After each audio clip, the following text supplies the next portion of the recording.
When? No. Oh, hi folks. So this is the moment you've all been waiting for all week, our weekly whiskey tasting. And today, of course, you might have noticed it's in English. Wow, something different altogether. And this week, we're going to do a tasting with Pierre and Donna from Canada. They also speak English.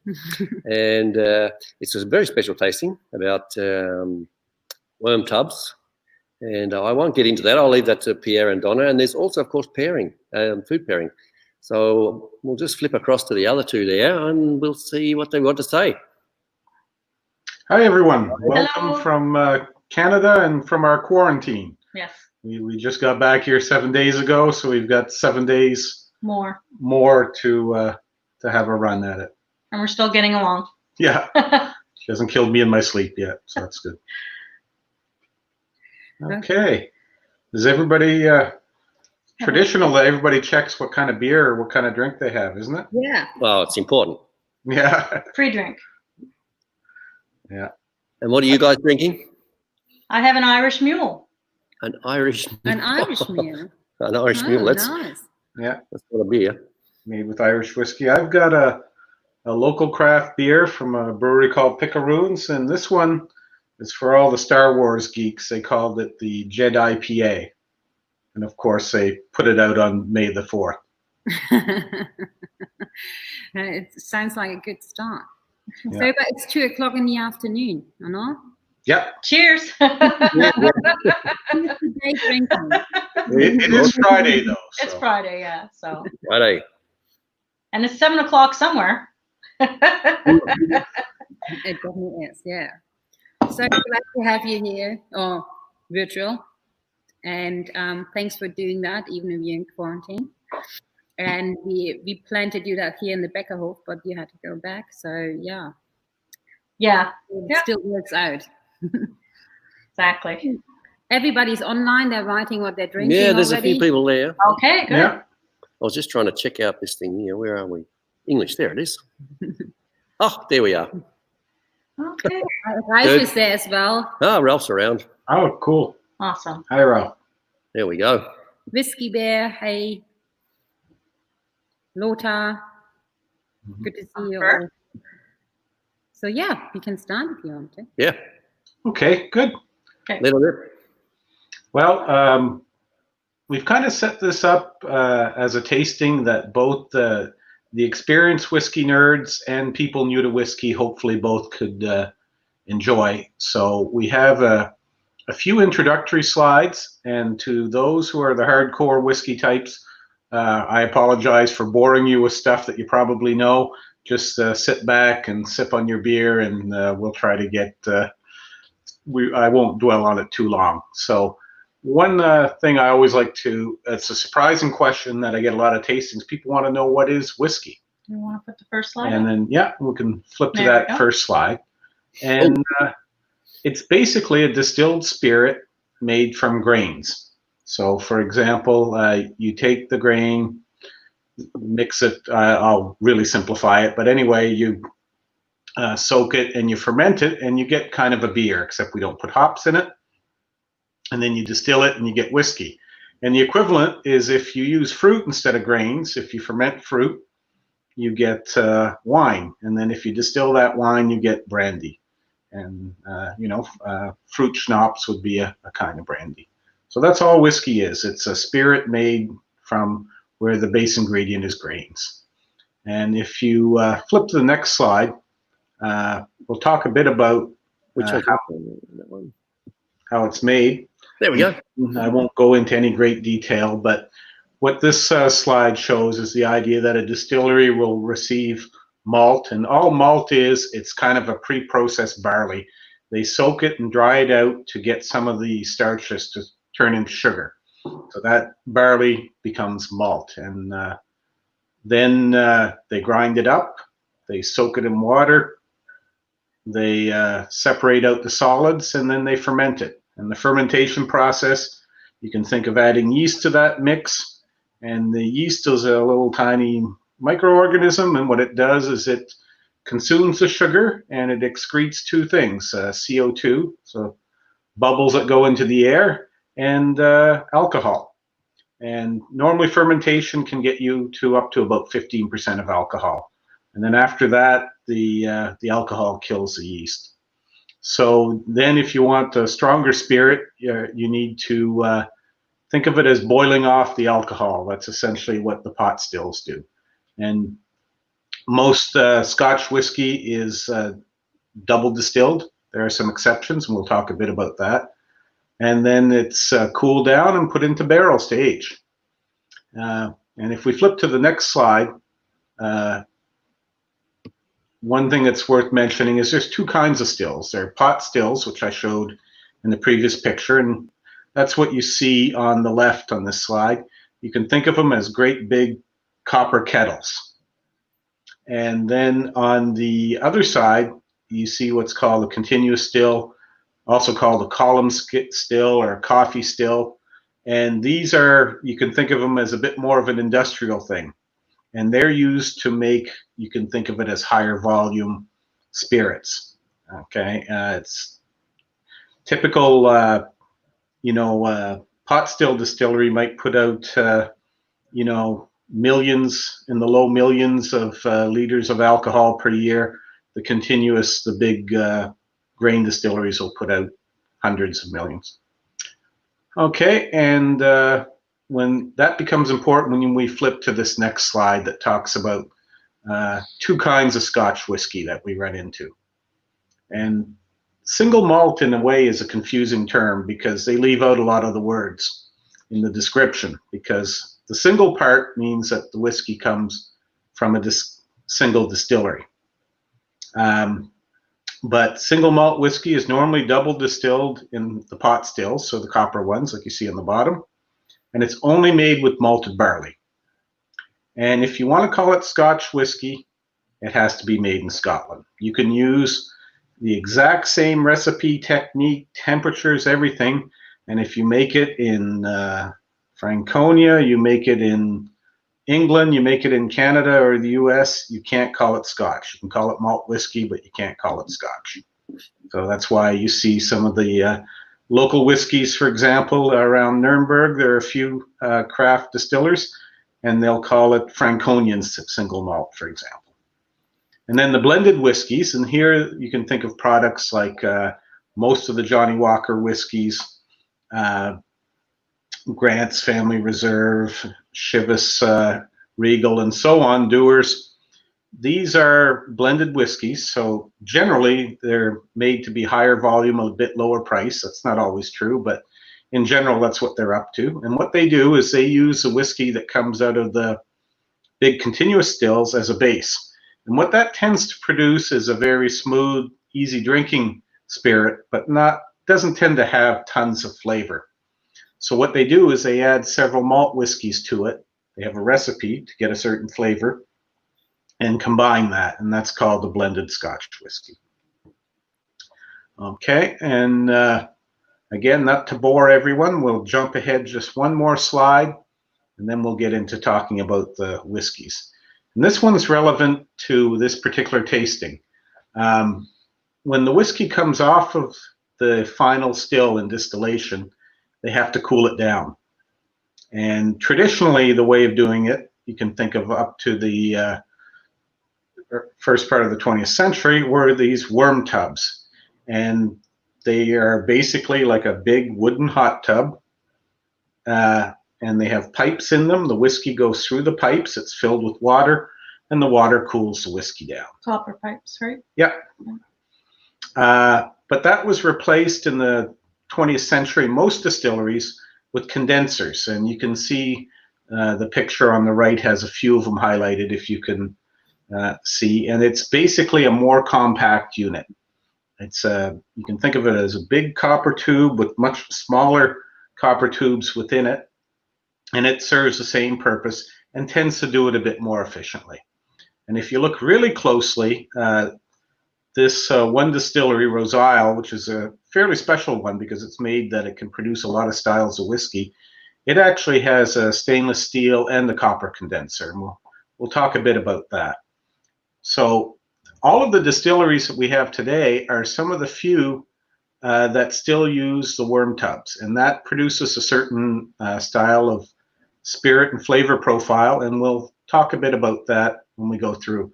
So won't go into any more great detail, but that's kind of the Whiskey Geek theme of this tasting. It's all about worm tubs. School's over. School's over. Into the serious part of the night. Okay. Are there any questions or anything from? Not yet. Not yet. Okay, Okay. good. You have to wait until the third. I noticed from a lot of the names, these guys probably know all of that stuff. So hopefully they had enough beer to last them through the lecture. Okay. So we'll take a look at the next slide that just talks about our first whiskey. And I tried to use pictures That we have. from that we took personally. ourselves. Yeah. And Dalwhinnie is not a distillery we actually visited. This was from a trip a little over 10 years ago, our first trip to Scotland to see the Spirit of Speyside Festival. So this is a drive-by picture. But if you look really closely, kind of towards the center right of the picture, you can see the two big worm tubs outside of the distillery. It's a pretty good picture from a car window. It is, yeah, that's on the move. Donna, I think you have a little family connection with this one. Yeah, it's actually my aunt's favorite whiskey. So There you go. yeah. A good whiskey to start with, yeah?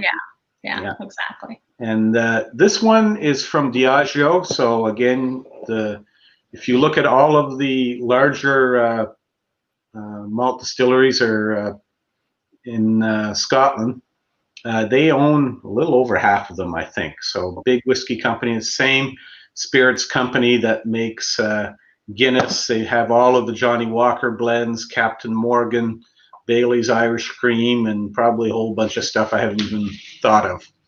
All comes from Diageo. And they have a particular lineup of whiskeys that they call the Classic Six. And Dalwhinnie is one of them, and it's meant to represent the Highlands region. Mm-hmm. So it's, I think, a very easy drinking whiskey. Maybe a couple other facts we have. Yeah, it's this distillery is kind of an average size. It produces 2.2 or maybe a bit more liters of pure alcohol per year. So whenever you measure the capacity of a distillery, it's how many liters of pure alcohol it can produce in a year. The really big ones are over 10 million. Which ones are they? The big ones, Glenfiddich, Glenlivet, Rose Isle, that we showed a picture of, Yeah. they're all in that probably 12 plus range. A lot of them have gone through expansions in the last few years, but I would say the bulk of the distilleries are probably in that 2 to 4 million liter range. So this one's a very typical size. And yeah, I think we can maybe dive into taking a bit of a nose of this one. And I'd be interested in hearing from the crowd what they think this one smells like. I sell a lot of this Dalwhinnie in the pubs. There's heaps. We sell a good bit of it. It's a popular. Oh, really? Yeah. It's a popular whiskey. It is, and it's Sweet. it's one too that if somebody's asking me what's a good whiskey to give as a gift, Dalwhinnie is a great choice because it's still relatively easy to drink. It's not a peat monster or anything like that, but it still has a lot of interesting flavor in that, so that somebody who knows their whiskey will certainly appreciate it as well. So maybe we can ask the others what they're smelling. What the first impression is before I put on the next slide, because you have some tasting notes on the next slide. Yeah, we do. Oh, yeah, we do, yeah. So I'm just waiting a little bit for the next slide. Okay. I don't think I've tried this for about 10 or 15 years. It's got to be years and years. Yeah. This Classic Six, I put them in the castle just shortly after I took over the pub. I took over the pub 20 years ago, and then they had all Dewars and all this sort of stuff in there and Chivas, and I threw it all out. And then the first thing I put in was a Six Classics. Oh, yeah. Nice. And I started to build up on it from there, you know. Yeah. Nice. We had a tasting once with the 9, and what is that? The 3? Yeah, they have the Classic Six, which are Glenkinchie, Dalwhinnie, Cragganmore, Talisker, Lagavulin. Lagavulin, and Oban. Yeah. Yep. And sometimes they talk about the extended range. They add in Clynelish, Royal Lochnagar, and another one. Clynelish, Royal Lochnagar. Anyway, doesn't matter. All of those 9 they've made distillers editions. So we actually had a tasting where we did all 18. 18 whiskeys we did. Oh, right. But we did it 6, had a break and some snacks, another 6, and so on. Yeah. Yeah. Yeah. It was Kalila, that's the other one. Kalila. Yeah. So I can see on the other screen, but not on here, that Whiskey Bear made the first comment. He said fruity. So that's his first. Fruity. Okay. Yeah. Yeah. Lothar was writing honey. Yeah, honey. Honey, definitely honey. Yeah. Definitely honey, yeah. All the tasting notes for this one, and kind of heather herbal kind of fresh herbs.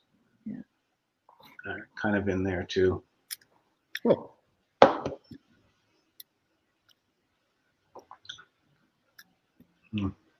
Like pepper. Oh, yeah. Maybe a little bit of pepper there. Yeah, on the palate, right? Once you drink Yeah. it. Yeah. I didn't notice on the nose, but it's certainly. On the palate, yep. Yeah. Yeah. We want to put the notes up there? Yeah. Okay. Yeah, I can do that, no problem. Hang on. So, and especially the one with the food pairing is on there, no? Yes. Yeah.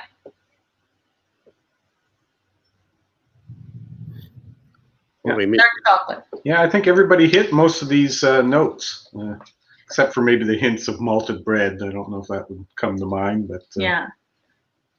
Smoke, peat, malt.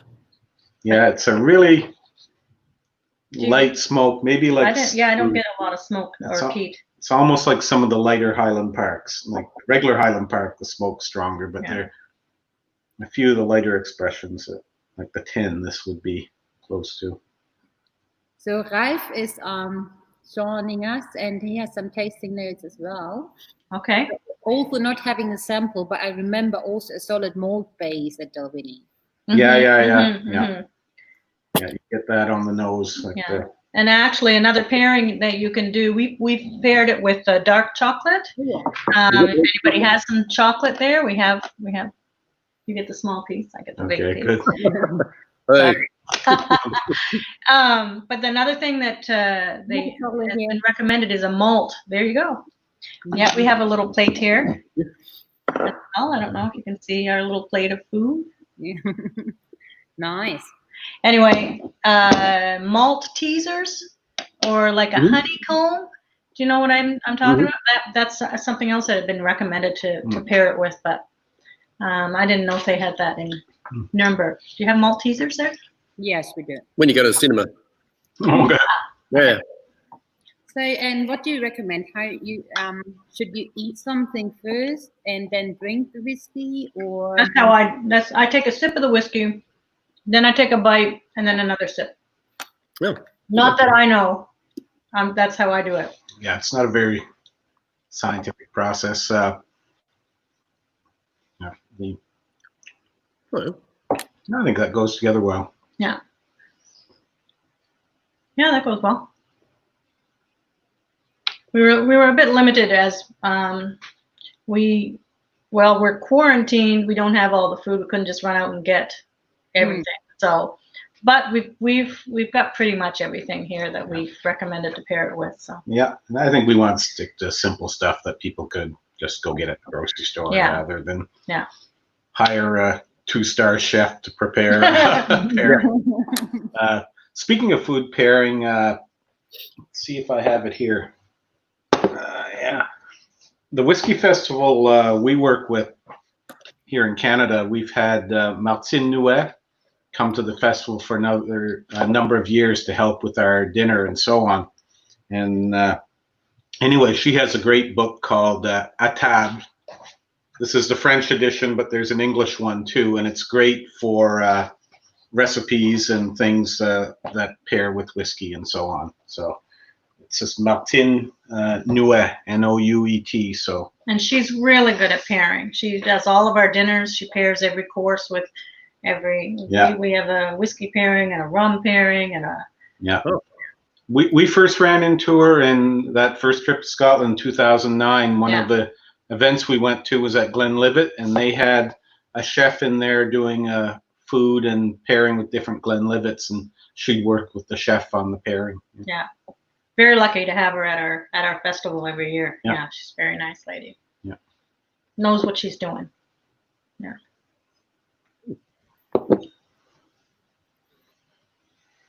It's a really nice pairing. That's not bad at all, yeah. That works. It does, doesn't it? I mean, I like chocolate without whiskey and whiskey without chocolate. So. I like chocolate on the side. I don't like chocolate with alcohol in the chocolate. Yeah, me too. Yeah. Me too. But I like chocolate beside it, like drinking an alcohol and then having chocolate, whether it's wine or whiskey or whatever. But there cannot be any alcohol inside my chocolate. Doesn't work for me. It's difficult with alcohol in sweets and stuff like that. It's not sort of Apart from tiramisu. tiramisu. Yeah, that always works. Yeah. Tiramisu is pretty hard to beat. Yeah, it's pretty good. Yeah. Oh, it's a really nice pairing. It's a really nice start, easy start. I didn't hear you. And it's a really nice, easy start. I like that. Yes. Yeah. Yeah. It goes down smooth. It's a nice one to start with. Yeah, and the 6 whiskeys, we've kind of arranged them in 3 sets of pairs. So the first 2 are the kind of standard Highland style whiskey, pretty easy drinking. The next 2, although they're from Speyside, which is known for fruity floral, they're a bit of a heavier style of whiskey in the body and so on. So that's the Mortlach and the Craigellachie.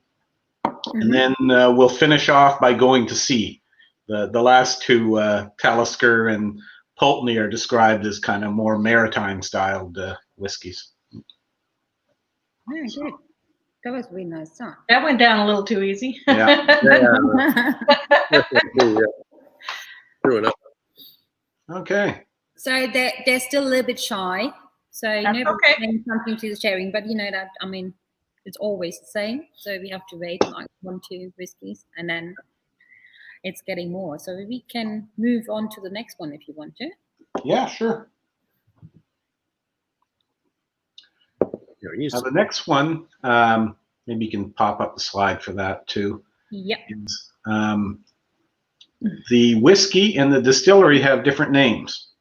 The name of the distillery is called AnCnoc, and before you criticize me for putting the world's least original picture on the slide, AnCnoc in Gaelic means Black Hill, and that's the hill by the distillery that's named after. So the name is pretty apt. Yeah.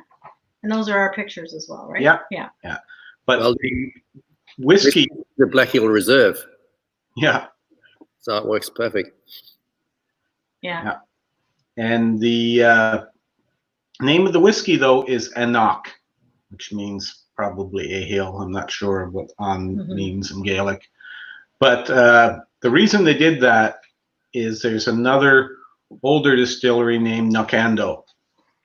And they thought that Knocando would be a little too confusing. So To make it more confusing.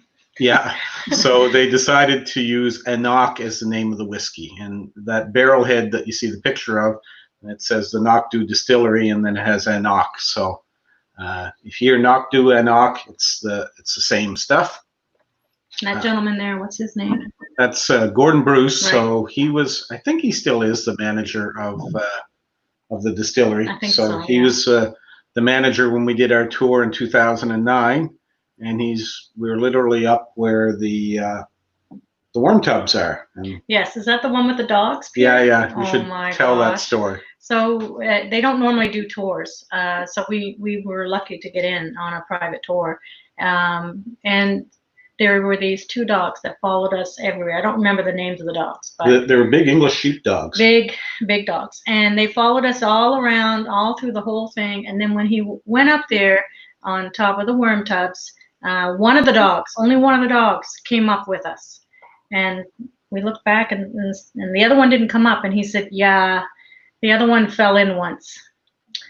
So So the other dog did not follow us up to the worm tub. Yeah, that's right. So That's so that dog probably wouldn't like this tasting. No, It doesn't have fond memories of worm tubs. no. There it is. Okay.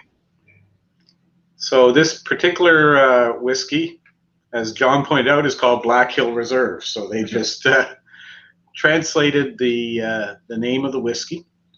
And this one, I believe, is exclusively aged in bourbon cask. So a lot of whiskeys will be mainly aged in bourbon cask, and they might throw in a bit of whiskey finished in a sherry cask, for example, to balance the flavor. Like I would guess that Dalwhinnie 15 we had is mainly bourbon cask whiskey, and then it had a few sherry butts thrown in as part of the vatting when they bottle it. Mm-hmm. But this one is exclusively bourbon cask, and what you tend to get out of bourbon cask are fresh fruit kinds of notes, citrus, Vanilla. and then vanilla and caramel. Yeah, those are the most prominent things that you get out of a bourbon cask. So maybe we can give this one a bit of a nose. So we have some comments in between. Oh, good. Took a while. Maybe it's a bit delayed. I'm sorry. Yeah. So Lime Taps was writing to the last one. So dark chocolate is a strong contrast to the whiskey, but works very well. Oh, Oh, good. good. Yeah. Good. And can you? John Oates. Yeah. John. Laurel and bitter almond. So it's friends of you. So that's great. Yeah, Hi, John. He's our very good friend. Oh, that's fantastic. So Yeah. and Ralph, We miss him already. and Ralph said, did they check if it changed the style of the whiskey? If what Something the you were saying before. And he was just asking a question. Maybe he can ask the question. Did the chocolate change the? I'm not sure what he means, so I Yeah. hope not. Good question. maybe you can give us a bit of context. Yeah. Yeah. Maybe it was the dog falling in the worm tub. Oh, maybe that's it. Yeah. Oh. Yes. Action film right now. Yeah. So yeah, if you get hints of wet dog on the nose, then maybe it did change the style of the whiskey. Yeah. So maybe that you could call that aged in bourbon cask and finished in English Shepherd dog wash. Yeah. Then we have the pairing there as well on your feed. That's the old cheddar cheese. Yeah. And it just so happens we have, I don't think it's that old, but it's not new. Yeah. There we go. Now this one, to be honest, we have a slightly different AnCnoc whiskey. We've got one of the Peter Arco special bottlings because didn't happen to have this one on the shelf. Well, you can only get it in airports. That's it's a travel retail. Right. Yeah. Well, theoretically, only get it in airports. I've noticed that some of the Nuremberg whiskey shops are very industrious and seem to have a lot of the travel retail bottlings as well. I think I got this one at Whiskey Punk, at one of the big whiskey retailers. Okay. Yeah. Yeah. Yeah. When the dog fell in, he. Yeah. That's what he meant. If it changed the style, that's good. Yeah. Yeah. The dog fell in. Certainly changed the dog anyway. He's a scaredy cat now. Yeah. Your friend is writing. So time lapse comments is to the point. Is a good text, and I miss you guys too. Yeah. So Nikki Bear wants to know something about you two. Maybe I didn't get it, but where do you live in Canada? We live in New Brunswick, and oddly enough, I would say 99.99% of the population don't know that it's actually named after somewhere in Germany, Neubraunschweig. Oh. And the reason it was named that is in the 1700s, this was split off from the colony of Nova Scotia, which means New Scotland, of course, and they were going to call it New Ireland, but somebody wanted to kiss up to the king, and the king at the time was George III, who was Duke of Brunswick. So, because it was the House of Hanover, right? So the English royal families since the 1700s have been of German ancestry. And we're on the East Coast. Yeah. And we're about an hour from the border of Maine. Of the U.S., yeah. Of the U.S., so the state of Maine. For those of you who's driven on the east coast of the U.S., I-95 is the highway that runs up the east coast of the United States. If you run up to the northern end of it, very top, and hit the Canadian border, we're about an hour from there. Yeah. Just far enough, yeah. Yeah. From the border. Yeah, the borders are closed right now, so. Yeah. So, funny, some of the, you got to be careful what I say here, but some of the American politicians wanted Canada to reopen the border, and No. yeah, that was the basic reaction was, yeah, we don't think so. So Ralph wants to know something as well from you, Pierre. What do you think of the travel retail bottles in general? It's a tricky subject. I think he knows that. That's why he knows the answer. I mean, in general, this was a brand ambassador from one of the distilleries that told me this. He said, yeah, they're failed distillery experiments. So as a broad category, it doesn't have a great name, but you know what? There are some that are really good. Yeah. I can think of, again, I'm a Mortlach fan. The 14, which I think is only available in the airports, is a bourbon cask Mortlach, and it's excellent. So it's hit and miss. You've got to know what you're buying really when you get them. And they come in a different size too, right? Like 700. Yeah, the liters mostly. Yeah. Just push the dog again. Actually, too, the other thing I don't see as much anymore, but the best deal I always saw it in the airport shops was they had 1 liter bottles that were generally at the same price as the 700 or 750 ml bottles. But you don't see that as much anymore. Cinnamon and grass. Cinnamon? Yeah. Yeah. Grass, yeah. Yeah. And it does have a bit of that green grassy style. Fresh fruit I get too. But you couldn't buy any bottles at the airport, could you? Because you had too many bottles with you already. Yeah, we had a few too many, and the very kind lady from the Canada Border Services Agency let us through. She said, how many bottles do you have? Because we're only supposed to have 3, right? Between the two of us, and we had 8. And I said, but we were going to come back in April and bring some of our whiskey back with us because we collect it. And because of coronavirus, we couldn't get back. And now that we're moving, we had to bring it all. And she said, well, you told us the truth and you could have tried to sneak it through, so we won't charge you. I was like, okay. Oh, that's Canada. Sorry, that would never happen in Germany. Definitely wouldn't happen in Australia. Australia's got to be the worst customs in the world. They try and kill you. Yeah.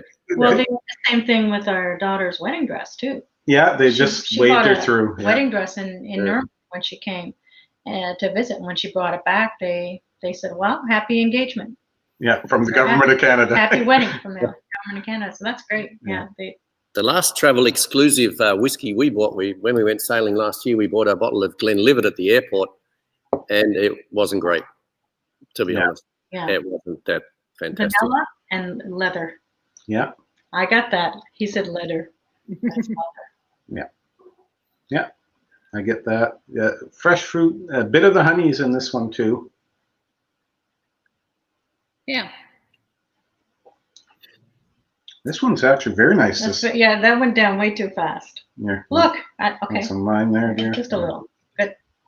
Yeah.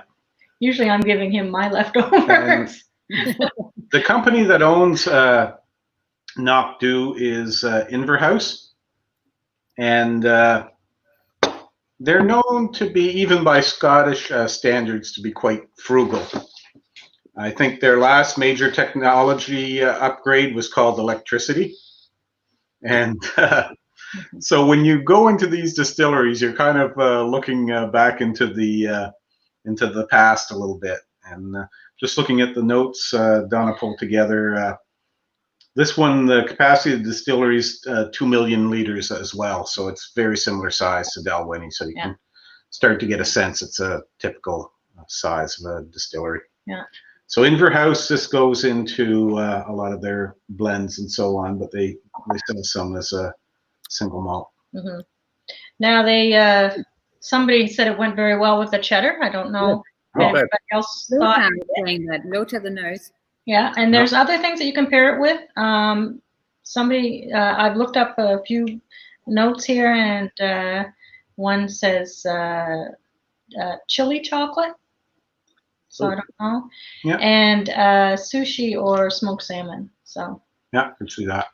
Yeah, but we chose the cheddar. So. It's because we didn't have any cheese, and you were hell bent on having one of the whiskeys paired with cheese. I was. I said we have to do one with cheese. Yeah, cheese is good. Cheese goes with pretty much any whiskey, but. Yeah. Although that's true. Sometimes you think the pairings are easy. And Martine Nouet, in one of her tastings she did with us, she put 2 cheeses. And on purpose, she did one that paired well and the other that did not pair at all, just as an illustration that you can't just go pair any cheese with the whiskey and it's going to work. Yeah. How do we say Prost in Canada? Oh, what do we say? Cheers. Cheers. Yeah. Cheers, eh? Cheers, eh? So we have to say a tasting is not a tasting when there is Gerald not here. So he wants it. Maybe I'll just move the camera a little bit so you can see. So we're not on our own. Hi, Gerald. Hey. I just wanted to show you into all the others. Of course, Gerald is here. Yeah. Yeah, he will join us a little bit later and say some names to the whiskies as well. So yeah. So he got some cheese as well. Good. Good. We're all cheesed up here. Yep. This is a very easy drinking whiskey as well. Donna drank all of hers, so that's. And some of yours. Yeah.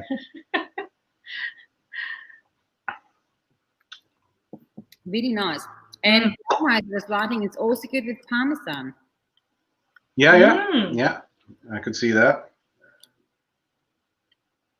Yeah. Because that's a nice old cheese as well, right? Yeah, and the spicy notes, I think, are what really helps Pulls it out. pair with the cheese. Mm-hmm. No, it's good. So Perfect. I think they quite like the pairing. So Yeah, I it's good always stuff. like the pairing because I love cheese. Yeah. So that's fine for me. Cheese is a no-brainer with Katerina. That's easy. You know. The cheese and she's happy. Our daughter too. Actually, our daughter is a whiskey collector as well. She's got quite a few bottles as well. I think she. Yeah. The first time she had, well, as far as we know, first time that she had whiskey was when she came home, and we were doing that Classic 9. Classic 9 and the Distillers 18 whiskeys, and Pierre gave her a bit of the Talisker. That's when she walked in, was when we were drinking Talisker, and she loved it. The Talisker Distillers edition, and that's Nice job. that stayed her favorite. Yeah. So. And her fiance, they're getting married in a few weeks. His favorite is the cast strength one, the 57 North. Yeah, Talisker 57 North. And anyway, she loves cheese too, so she would definitely like the pairing here. Yeah. There we go. Okay. The next one. Yeah, I think we can move on to the next one. Right? Yeah, I think so, yeah. Yeah, let's reload here. Here, Donna, you want to pour some? Oh, Pierre, your favorite. Yeah. Maybe we can pop up the slide for that one. Yep. Yeah, I don't think so. No? No. Donna's not very good at sharing. It's not her strength. You can tell she was the youngest, the baby of the family, so it was all about supporting, not sharing. Okay, so Mortlach is the oldest distillery in Dufftown, and Dufftown is a pretty small village, but it has a lot of distilleries.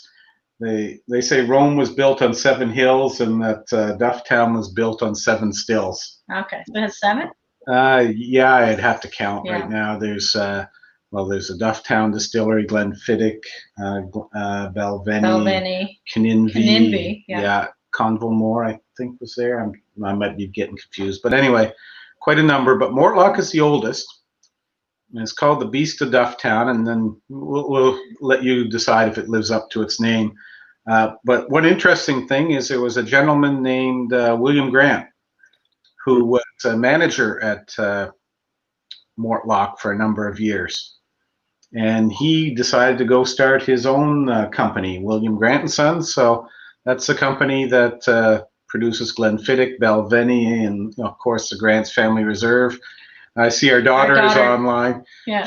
She's jealous because she's actually following this while at work, so she's not really. I don't know what it was, but probably nobody else at work is following it. So. Yeah. So anyway, it's one of the oldest. Hard to tell from the pictures. It's not a distillery you can get a really good head-on picture of. It's not a terribly beautiful site or anything like that. But it's an interesting distillery. One of the still that's on the right, I don't know if you can kind of see, but there's a metal cutout of a witch. And there's one smaller still that they call the Wee Witchy. And remember before we said that most single malts are double distilled, and that's true. There are a few like AnCnoc that are triple distilled.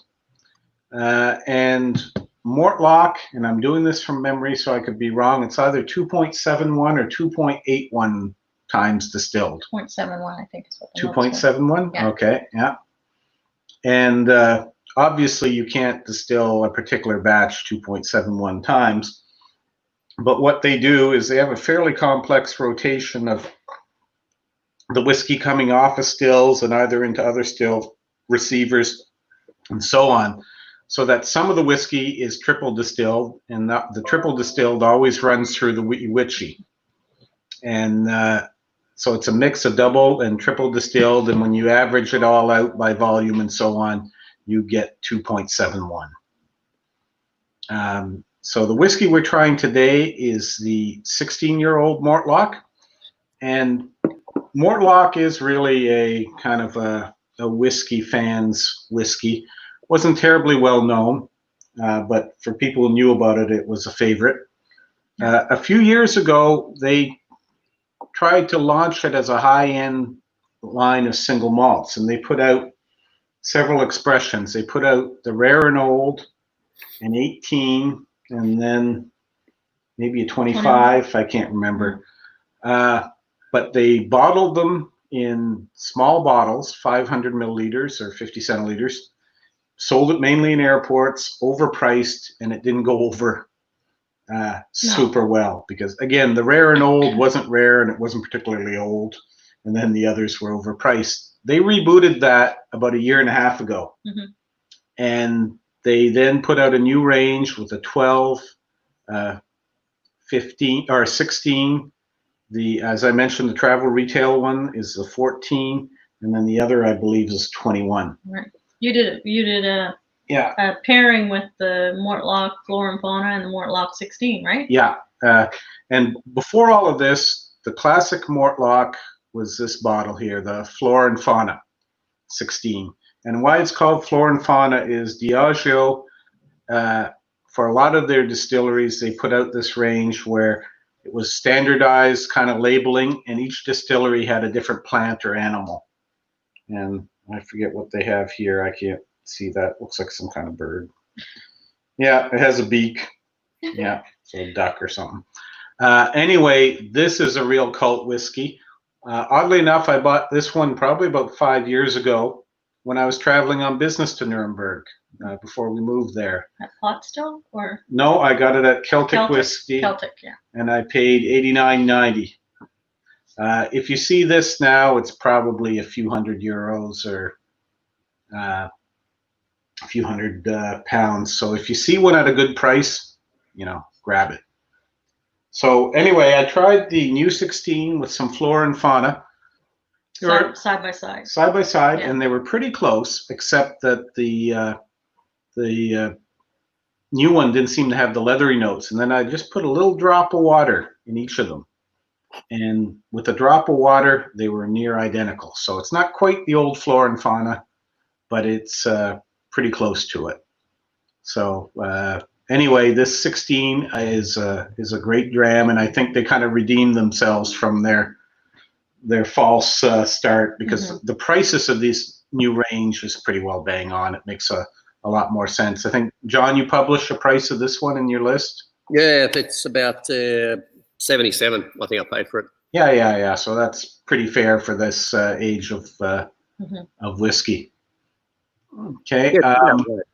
We might talk about how the worm tub in this makes a big effect, right? So we talked about worm tub whiskeys, and this whiskey and the next one are really two where that effect is quite pronounced. One of the important things about using copper stills and making single malt Scotch is that the contact with the copper removes some compounds that you otherwise would not want in your whiskey. And some are some sulfurous compounds, and they react with the copper in the still and also with the copper in the condenser and so on. A worm tub having a little less copper contact leaves a bit more of those sulfur notes. And somebody's asking, would I say the leathery notes come from the worm tubs? Asking, yeah. And I would say almost. I think the main note that comes from the worm tub are the meaty kind of notes. And normally you can't say a whiskey is meaty, but this one, when you nose it, and especially when you take a sip of it, it has kind of an oily texture that reminds you of, like, you know, frying some hamburger or something like that. So it's that meaty character and richness that comes from the worm tubs. Now the pairing. Yeah. So I can share that. So we have to do a little bit slower. We'll be a little bit too fast for the people. Oh, are we? Okay, well. Just a little bit. Yeah. It was interesting you talking about the Mortlach 16, the flora and fauna, because I sold buckets of that when it used to be 50 euros a bottle. I used to have it in the pub all the time, and it flew out. It always flew out the pub. We stopped selling it when it got to 80. Yeah. We thought it was overpriced. But we did a lot of stupid things back then. When I first used to work in the cottage 20 years ago, we used to have the old Macallan 18 and the old Macallan 12, and we used to sell them. And we stopped selling the Macallan 18 when it got to 100 Deutschmarks a bottle, which is like 50 euros. Yeah, right. It was too expensive. And I've got some those bottles at home, and they're like €1,000 each at the moment, you know. So it's just amazing. And so we cut back to the 12 because we didn't want to do the Macallan anymore. The 18 is too expensive. You do stupid things. You should keep going with them, you know. Now, this distillery is a little bit bigger. It's 3.8 million liters, so it's almost twice the size of the others. So it's not a big one like the Glenfiddich and that, but it's a bit bigger. And this is one of the ingredients, especially in the higher end Johnny Walker blends. You can imagine a bit of this gives it some good body and flavor. And the name of the distillery, Mortlach, is actually the medieval name of the parish of Dufftown. So it was the first distillery built. And in Mortlach, yeah. And for Harry Potter geeks, one of the Harry Potter books, I don't know if it was in the movie, but they mention that Hogwarts is actually somewhere near Dufftown in Scotland. So go and look for it. So maybe Dumbledore drinks Mortlach. I don't know. Not anymore. Yeah. Spoiler alarm, John. Oh. So your friend was writing something here. Pungent. Yes, that's his favorite word. He loves pungent. Yeah. And he's right. He's right. When you knows it. Can you explain that a little bit? Because I think many of our German viewers don't know what it is. What it means, the word. Pungent? Yes. If you think of truffles have a pungent flavor to them. So it's I don't know what you would call it. It's a little Or a different. mushroom, earthy, Yeah, but really strong, earthy. it's a strong, earthy kind of. Yeah. So, and the pairing for that is Stadtwurst. So that's funny because Gerald and myself, we went to you for the last night together. Yeah. So we bought you Stadtwurst. Is that the reason why that's the That's pairing? That's yes. exactly why it is. That's exactly why. So we'll see if the meaty whiskey goes with the meaty pairing. Okay. I'm just gonna eat the meat actually.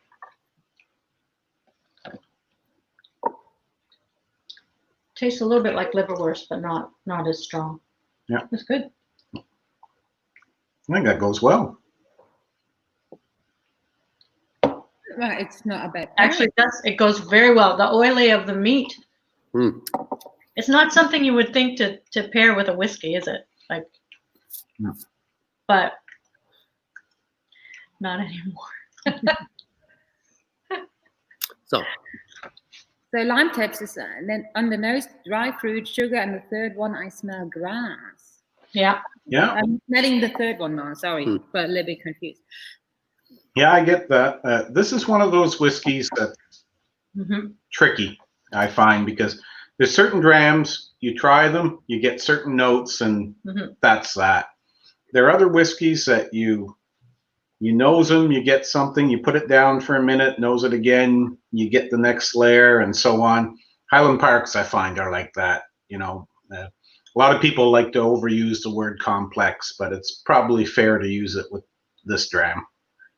And what I find is, well, what I always say is there's no wrong answer when it comes to what somebody noses or what somebody tastes on it, or whether they like it or whether they don't like it. There's no wrong answer, because I get something and somebody else might get something else. And I was always, when I first started drinking whiskey, I was always nervous about saying, oh, I know, is it oily, or do I nutmeg, or like, I was always nervous about saying what I knows, but especially around, you know, him and his buddies who really know a lot about whiskeys. And every time I would say something, they would go, that's right, I do knows that, good job. And then somehow I heard that women actually have a better nose than men. Yes. Yeah, and so we can pick out more than men. And in a lot of distilleries where they have a nosing panel that helps select the casks and judge the whiskey, anybody in the distillery can be in the nosing panel. And this is a little sexist because it's probably how the distilleries used to be, but it could be a lady working in the office versus somebody in production. And of course, now quite a few whiskeys have ladies as operations managers and master blenders and that. But anyway, in many cases, they found that these people that were working in the office that didn't have tons of production experience with whiskeys often had the best noses. And then the tricky, the part where they have to teach them is how to associate the name with what you smell. Because I know myself, and sure everybody on this stream is, you'll sit there, you'll know, for example. Yeah, you'll nose the whiskey and say, I know what that is, and you just can't put the name to it. Then somebody says something like marshmallows or whatever, and you say, oh yeah, that's it. Yeah. So that's actually the biggest part about training somebody, if they've got a good nose, is that associative memory. Yeah. I'm glad that good. Lime Taps, yeah. I love that name. Yeah. Lime Taps. We're only on the third whiskey, so we can still get it right. He's trying to trick us. Yeah. But yeah, it does work. But yeah, it's not something you would normally think to pair. Yeah, and our lesson that we learned from Martine on pairing is you have to look for one common thread. You don't want things that are exactly the same, but in this case, it's probably the meaty or the oily notes that form the connection between the whiskey and the pairing, and that, as she says, allows it to be a marriage instead of a divorce. You know, so yeah. So you want some contrast, but normally there's some little one common thread of note that ties them together. I think that's my new favorite pairing. I love it. It's good, isn't it? I know. I was like, oh, I don't know, but it worked quite well. That was Pierre's. He said that's what we need to do, and I'm like, okay. Yeah, no, it was just a guess, but it was from that lesson she taught us about having some common little tie, thread between the two. So, yeah, worked out. Now, a liverwurst as well would work, do you think? Yeah, like I any think, kind of pate, duck pate, or any kind of liverwurst. Yeah, especially with this whiskey, because it's a strong whiskey, so it's not going to get drowned out by the flavor of the pepper or whatever else that they put into the verse. Now, some other things that you can pair with Mortlach that I wrote down here that I had looked up is mushrooms, or another like salmon tartare or tuna tartare, king crab, gorgonzola. Yeah. So there's all kinds of things that you can pair with the different whiskeys, and sometimes it's fun to have a plate full of different things and then have a whiskey and try all the different things and see which one matches the best with that whiskey. That's kind of fun. I think one thing that goes with Mortlach is more Mortlach. That's always good. So Gerald is saying it's rind and sweeter with Stadtwurst. Yeah, you're right. You're very right. Yeah, the honey notes really jump out after having the Stadtwurst. Yeah. No, I really like that pairing. I really like lime tips. That is surprisingly well. So it's my favorite so far. Yeah, me too. So, and I love cheese. Went through a big trend, Mortlach, about 10 years ago. There was heaps and heaps of independent bottlers that had Mortlachs. We got from Murray McDavid. We got them from all over the place. And we were selling them in the pubs. They were just too easy to sell, Port finishes and sherry finishes, they used to fly out the door.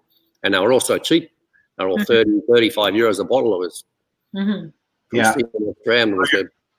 You're right. I've got a bunch of them here from all kinds of independents, and they all have that common oily, meaty kind of base to them. Like even the pure bourbon casks, the heavy sherried ones, they really have that that common thread. One interesting thing, though, is probably one of the most common bottlings of Mortlach is Gordon MacPhail. They've been buying the stuff for ages. And one of the smart things they did is their Connoisseur's Choice range. They used to always bottle at 40%. And for Mortlach, that's a bit too light. You didn't get the texture, the mouthfeel. So now I believe they're bottling it at 43%. So they've kind of learned that sweet spot is 43 or and above. It's it's great as a cask strength whiskey and all that as well. One of my Ralph will like this is when we went to Scotland in 2019. Last year. Well, we moved in 2018. Scotland. 2019. And we brought one of the SMWS bottlings, and I'm trying to remember the name of it. But we had some people over for a barbecue because we were there with guests of our friends Frank and Jackie Scott. And Frank runs, like you do, Frank and Jackie run a great whiskey bar here in Fredericton, Canada. And he's the one. Rogue. Yeah. Luna Rogue. He's really the one that taught me how to help out with these tastings. I was the sidekick and so on. Yeah. But anyway, we were there with them last year, and we had over master distiller from a certain distillery. I won't name it. But also the people we were renting from, it was a very old Speyside kind of family. Twin brothers owned it. One of the brothers had worked for Diageo for years. He'd worked in all of those Speyside distilleries, including Ben Rinnes, Dalwhinnie, and all of them. And anyway, but this was the other brother, and so on. And we had, I don't know, a dozen whiskeys. And it was that SMWS bottle of Mortlach that those guys, the hardcore Speyside types, kept leaning to. Yeah. So that bottle Disappeared. Evaporated. Angel share. Yeah. Yeah. Yeah, you had quite a few at the back of as well with your friends. So I met him. Then he came over. Yes, Frank and Jackie. Yes, you met Frank. You Yeah, Frank can and do a Jackie. little bit of advertising because not many people would travel to Canada at the moment. So you can say we're at the bars. So Yeah. they have a quite impressive app. So they have an app, and they have their own app, and with Yes, they all do. the whiskeys they have. So how many is that again? He's got 6. he's probably over 600, and I'd say somewhere between 400 to 500 of them are Scotch single malts. So you need an app to know what you're having or not. Yeah, it's a very impressive bar, and not only that, the food is great there too. Yeah. It's a pub, but the food is amazing there. Yeah. So it was great to find the Backer House, or Backerhof cottage and the castle, and the Thirsty Baker kind of was our reminder of home a bit because it was a similar kind of feel. Yeah. Yeah. No, it was great to meet them. They were really impressive in their knowledge about whiskey. Mm-hmm. And I think that they just had them all. Yeah, probably.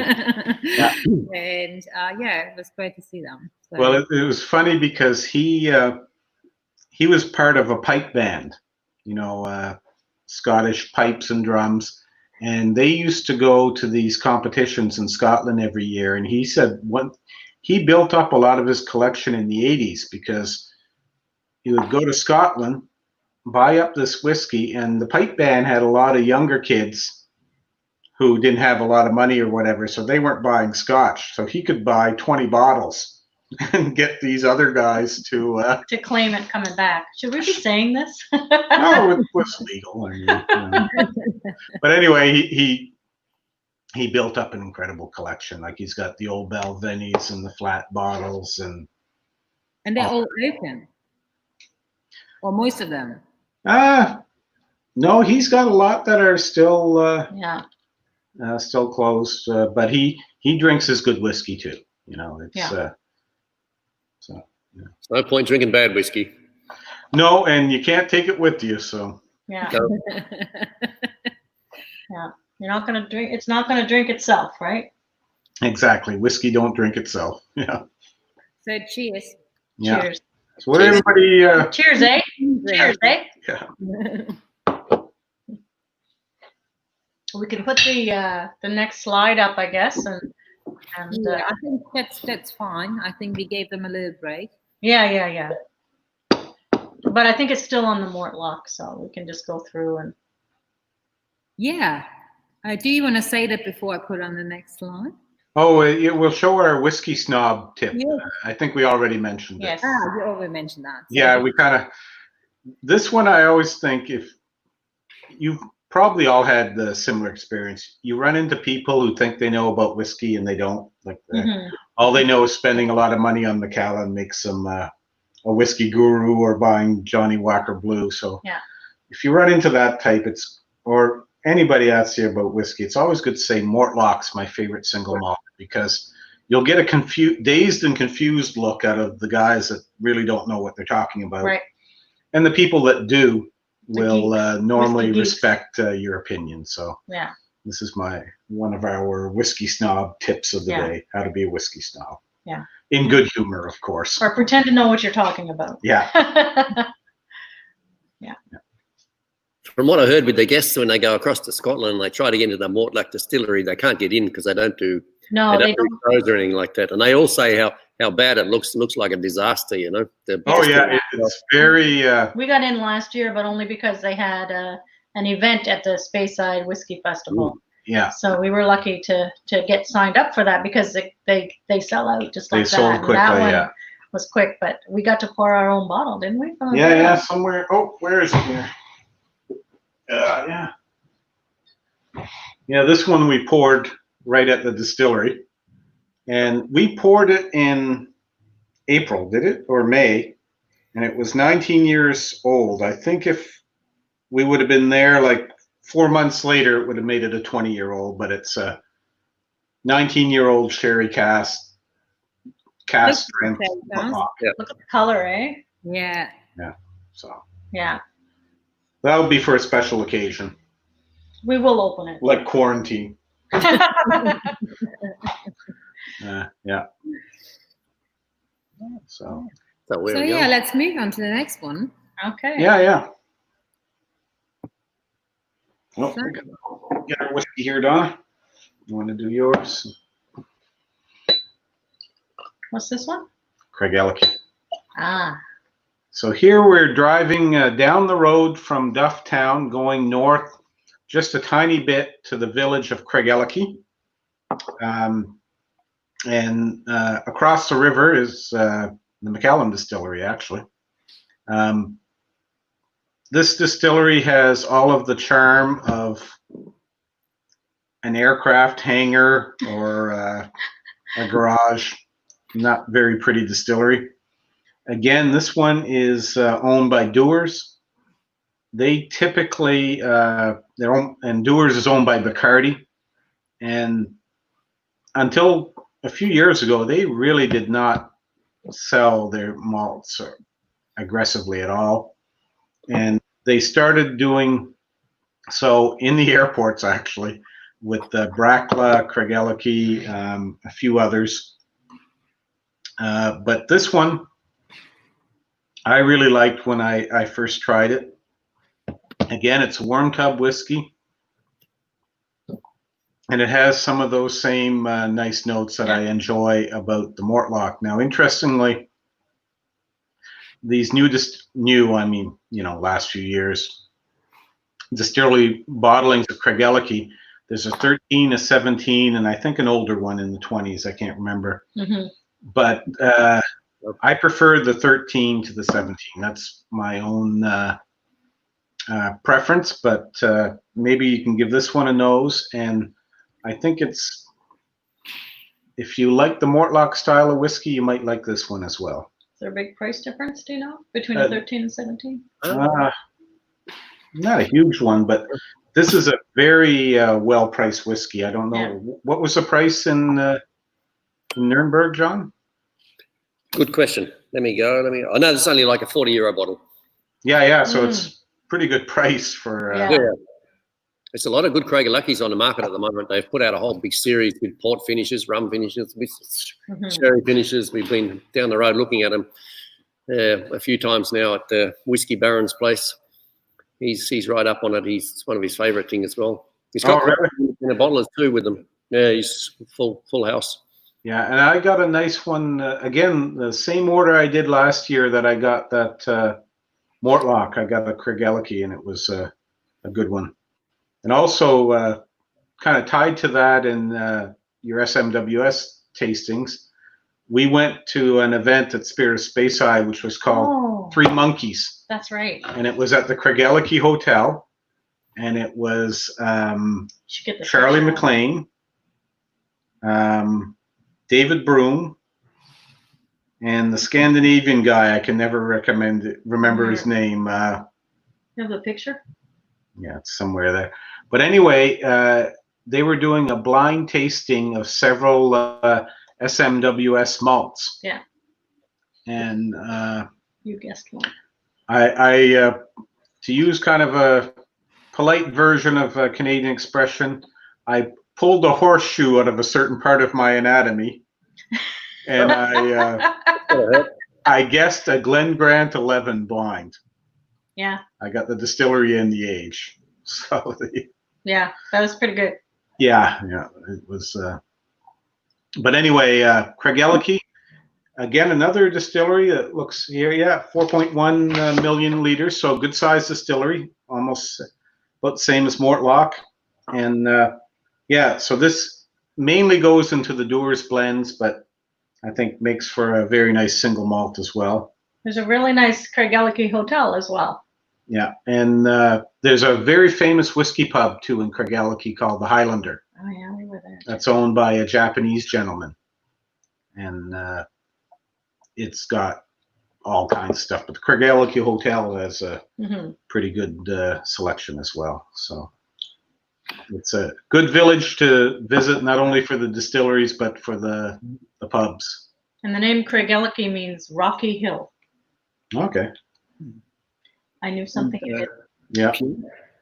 One big advantage in Craigellachie, the bus stops directly in front of the pub. Oh, in front of the Highlander? Yeah. Oh, wow, that is good. Really close. Yeah. Wow, that's good. Yeah. So I get.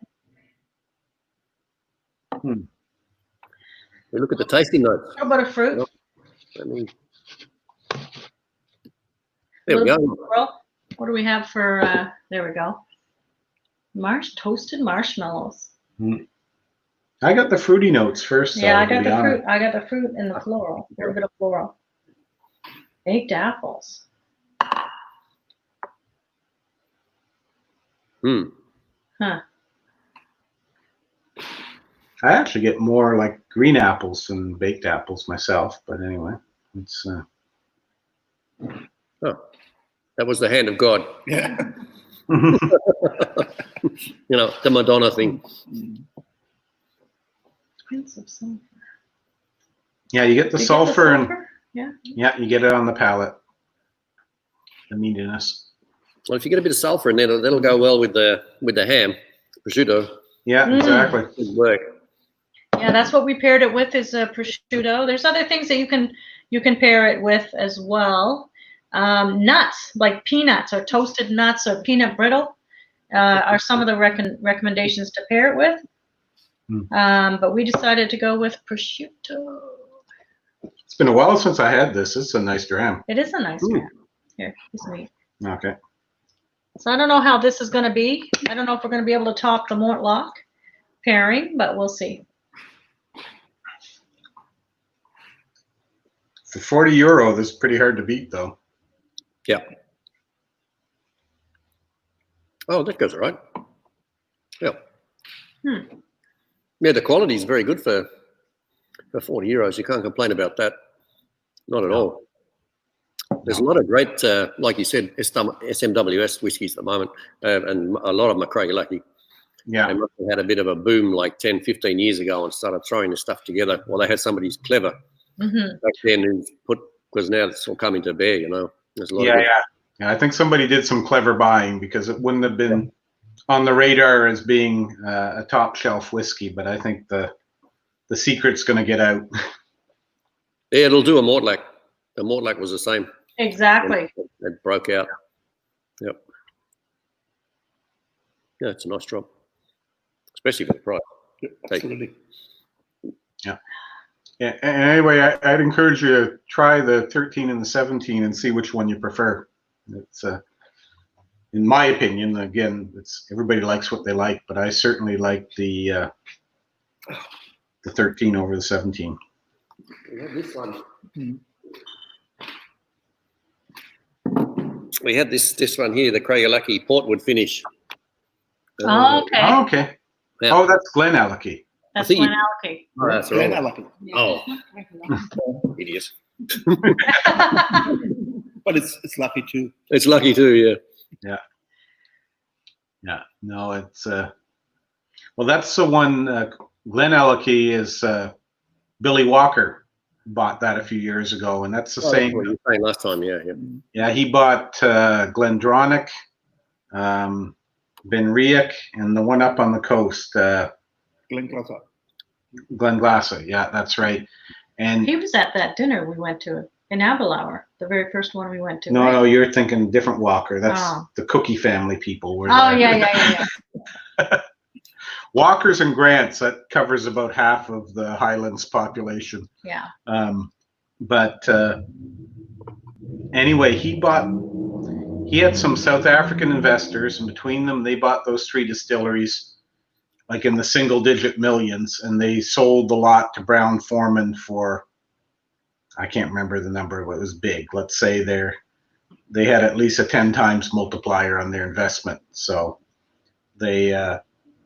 he recently bought Glenallachie, but he also included in as investors his longtime secretary and one of the production managers, and I think he just gave them shares. So I think he's basically planned for their retirement that he'll do the same kind of thing with Glenelg. He'll buy it for, you know, whatever he bought it for and sell it for 10 times that. Yeah. But he knows whiskey industry. Like, not only is he a long-time industry veteran, but he's a chemical engineer. So he knows the science and the business. So what does everybody think of this one? Oh, here we go. A lot of people seem to like the pairing. Yeah. No nonsense. That's right. Straight and cheap whiskeys. No sherry, no peat, no nonsense. Yeah, right. But Perfect. it's not a light whiskey. It's got a lot. No, it's got body. It has some anatomy to it, let's say. Body. Yeah. Yeah.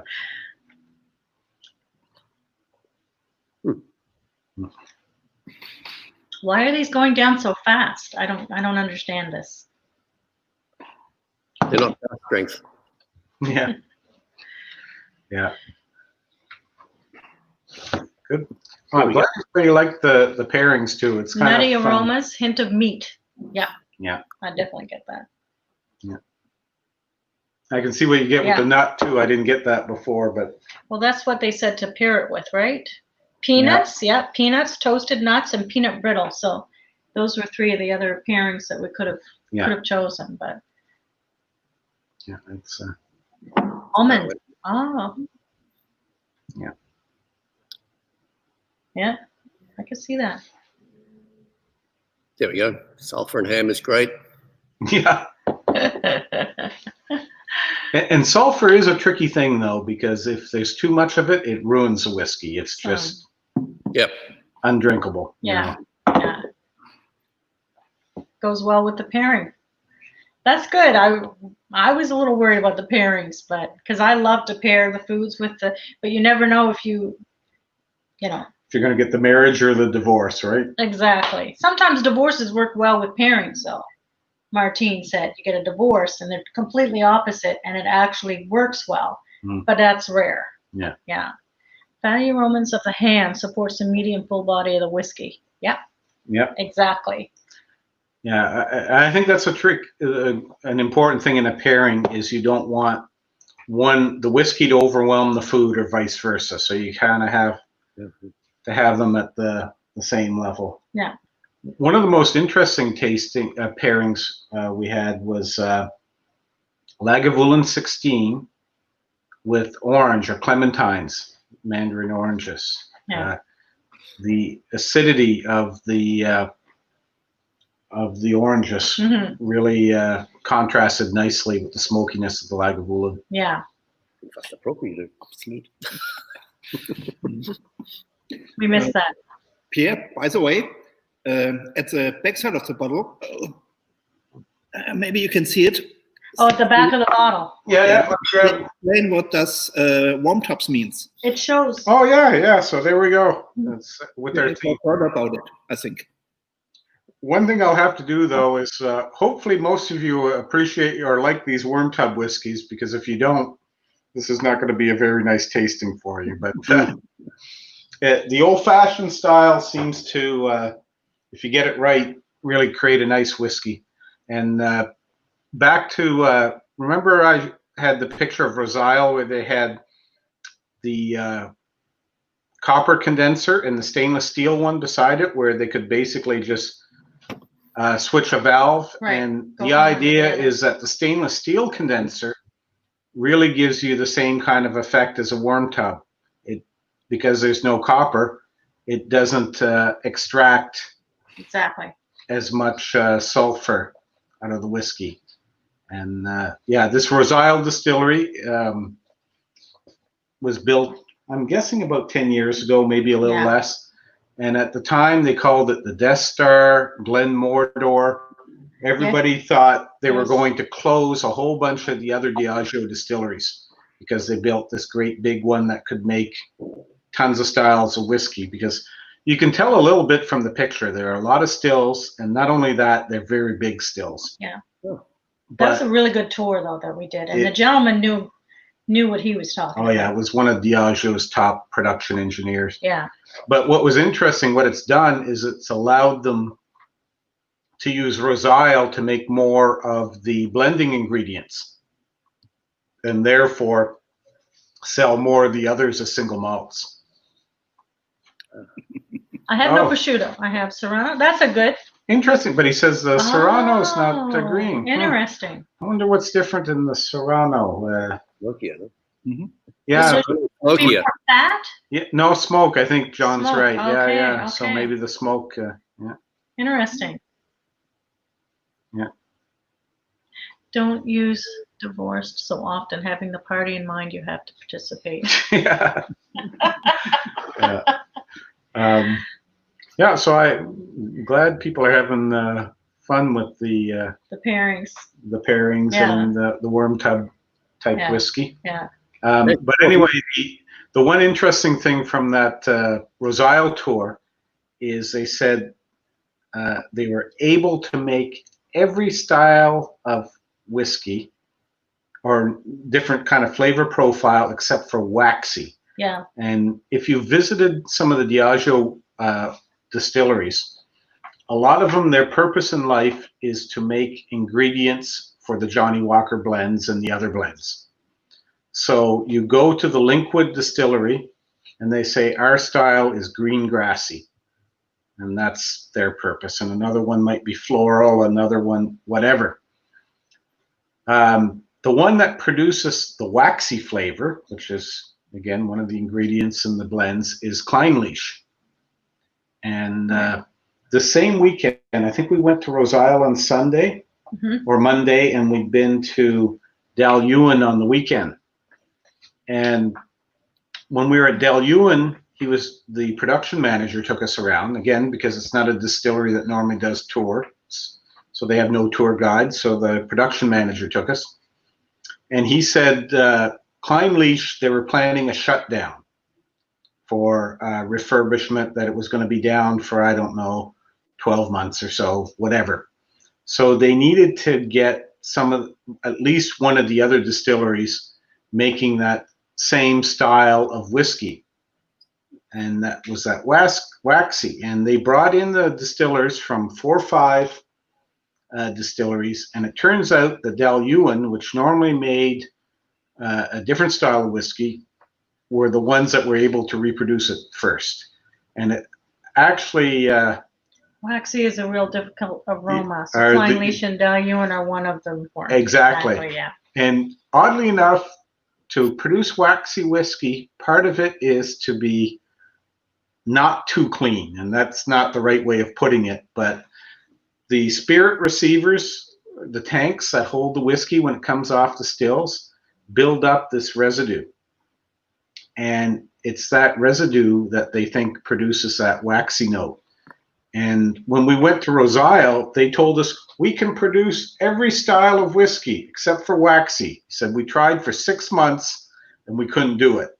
And then you realize when you go into Rosile, everything is spit and polish, clean, whatever. So it just did not lend itself to their multiple styles. But as Ralph pointed out, Dalwhinnie was the first one that was able to do it. So they were the ones producing the waxy whiskey for the blends while Kleinlich was down. You can relate it to one of those what's the really cast iron, like the heavy pans that they use, the black cast iron pans that you make steak in. And a brand new one is never as good as one that's been used and used and used and seasoned and has all of the flavors from the previous meats and recipes that you've cooked in it. So it's kind of like that kind of thing. The waxy comes from it was from not cleaning out your spirit receivers every day.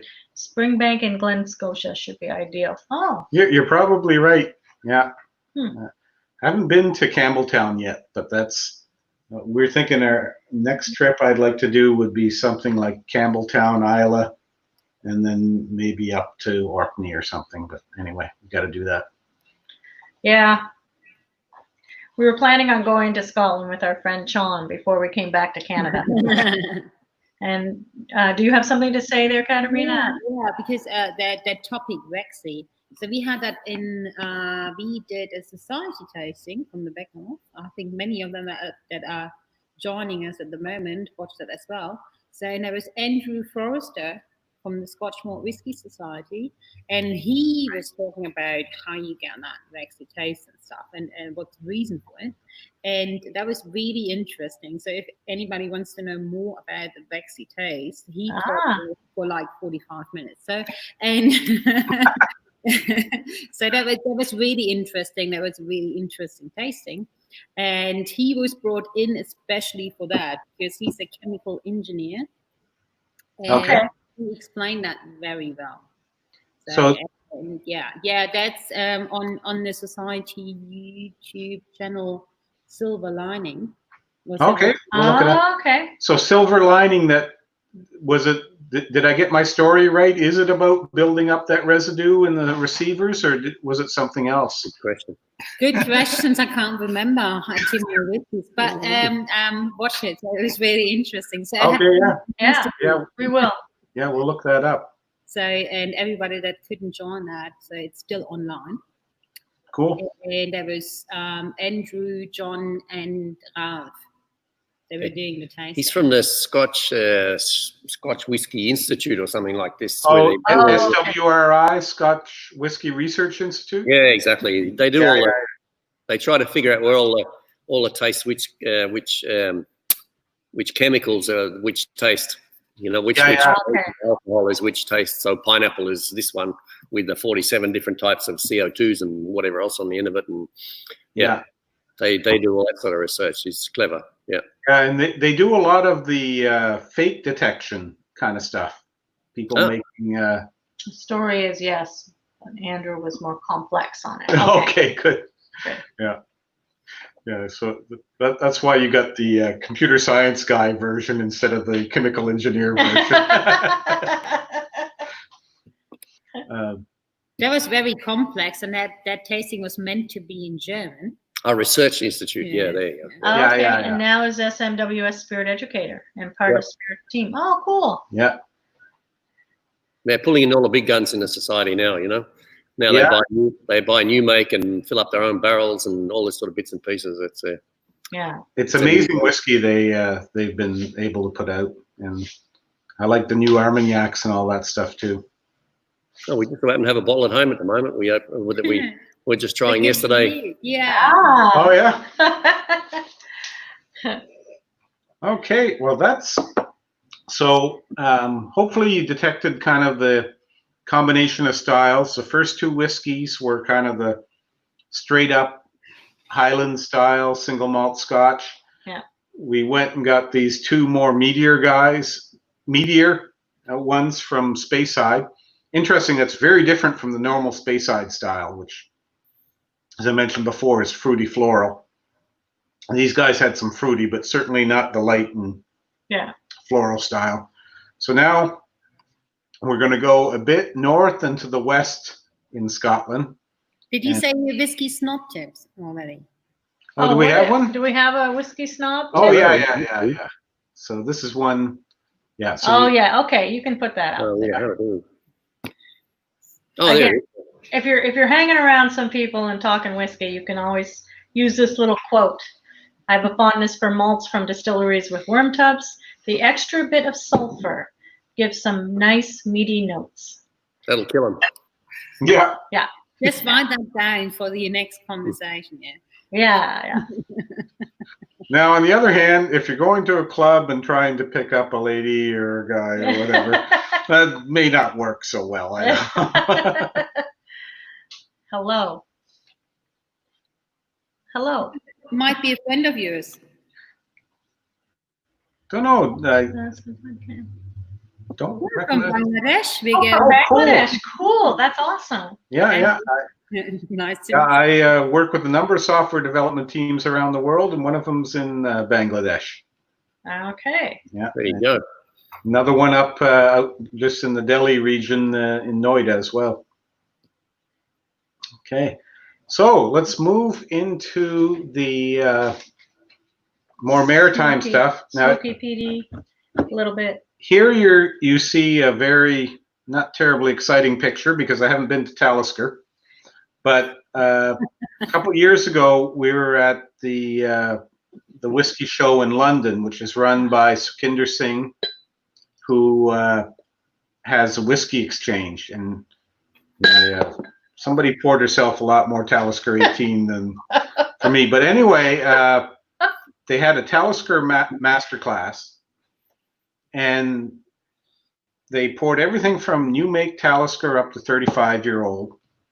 And one of the interesting things they said about Talisker is that age doesn't matter quite as much as many whiskeys. And one of the reasons, or one of the effects of that you can see, is that in the 80s and 90s, a lot of the single malts switched their basic expression from a 10-year-old to a 12. Yeah. So Glenfiddich did that, Glenlivet, any number of others of them, Dalwhinnie, and so on. But give Diageo credit. A lot of their malts have a certain age, and they've stuck to that. Talisker is a 10, Lagavulins a 16, Yeah.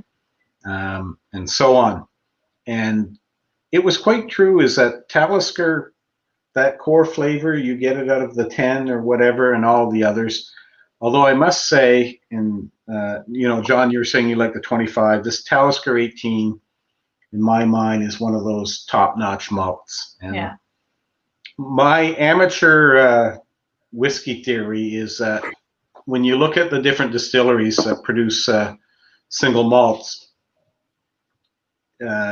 obviously you go 12, 15, 18, whatever numbers they go by, and the price increases. And then once you get into the 20s and plus, the prices go crazy. And I think, in my mind, the 18s, or their closest age to that, is the one they're saying, hey, this is what we can produce. Try to top that, guys. So, you look at in the case of Mortlach, it's a 16, but Glenfiddich, Glenlivet, the 18. Two of my all-time favorite whiskeys are the Springbank 18 and the Bunnahabhain 18. They're Highland Park 18. Yeah. And one that's in the same category as this Talisker 18. Yeah. In several, when you see these different blind tastings or polls or whiskey magazine Dram of the Year, Talisker 18 is one of the ones that really comes to the top of the list. And again here, I'm guessing it's because when they do the vatting, they're using just the right amount of bourbon cask and a few sherry casks to give it that extra punch. We'll show the tasting notes in a minute, but yeah, this one's coming across very much on the nose, some of the richer kind of notes. Few of the Christmas cake, yeah. Oh, you're getting, okay, so I'm getting like but you're getting the salt spray and the... Yeah. Salt and pepper is kind of the signature note, I think, of when you're talking about Talisker.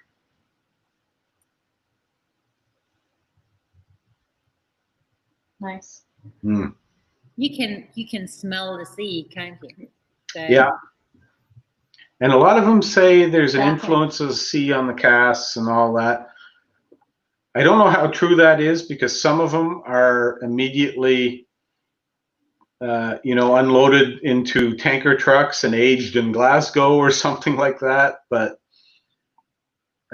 there's certainly something in what they do that gives them that salty air kind of note. And this one and the next one, the Pulteney, have a bit of that.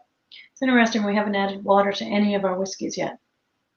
Oh, that's true. Some people like to add water or have it on ice, and there's no wrong way to drink it unless you add it to Coke. That's wrong. Right? Well, I mean, whiskey and Coke is fine, but don't use Talisker 18. Just go buy some Johnny Walker Red or something, But sometimes I like to add just a little tiny drop of water, and it just sort of opens up the nose, especially with the cask strength. Yeah. But we haven't done any cask strength ones. No. But We haven't added any water to any of these. No, and I'm not opposed to adding water, but for me the mouthfeel is important. So especially with these whiskeys that the ABVs are down in the 40s, the water can kind of destroy the mouthfeel pretty quickly. Salt, Sean says. Yeah. Exactly, salt.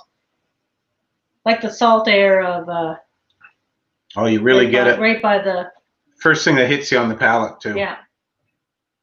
That's delicious. Fruity, spicy, and smoky. Yeah. Yeah. But like a dried fruit, not like a citrus fruit. Yeah, like a heavier dried. Like that's why I'm thinking cranberry or a yeah. So Christmas cake. There's a bit more sherry cask whiskey in this one. white smoke and machine oil. I don't get machine oil. There was one whiskey we had a few tastings ago that had. Yeah, there's some oiliness in there. Yeah, I can see. Very light though. Good to pick that out.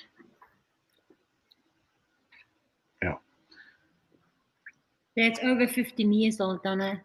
Yes. Yes, the malt snob here. Maybe we talked about our first trip to Scotland in 2009, Mm-hmm. and I didn't drink Scotch before we came to Scotland for the first time.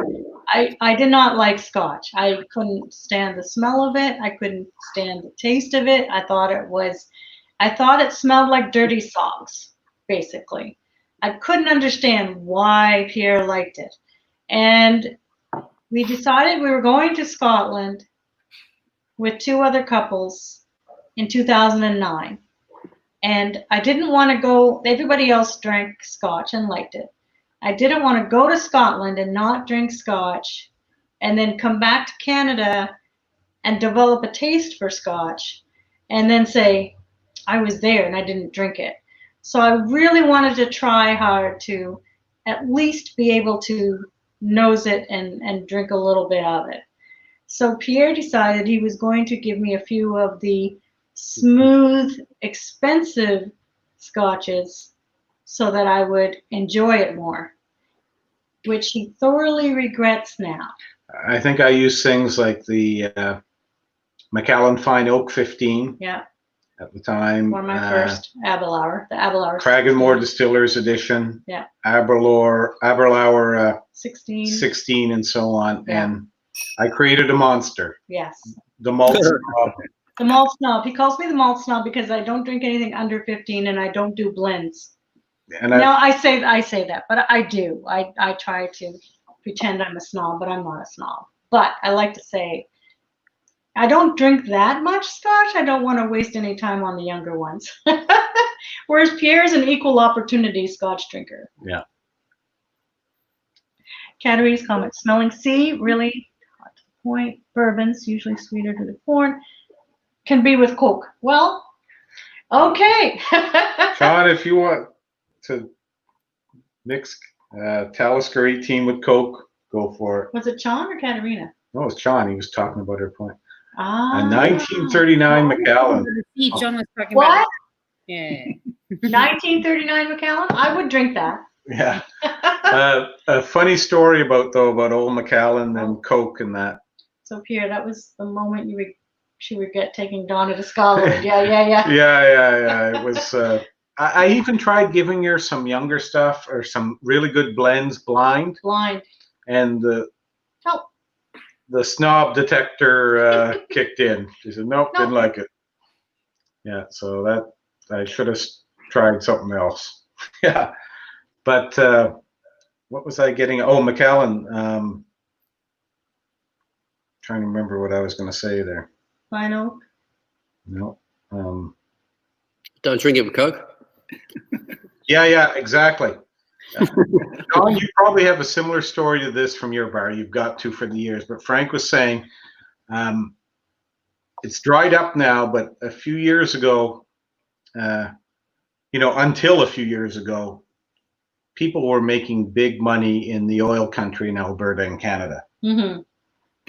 And, crazy money, like somebody driving a lorry no education, no skill, driving a lorry would be paid, 150,000 Canadian dollars a year. So that's like 100,000 euros. Like, there aren't that.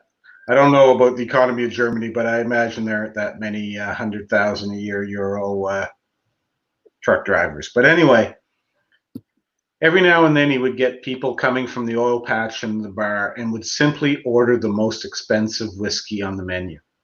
Didn't matter what it was. Just because. Katarina's nodding.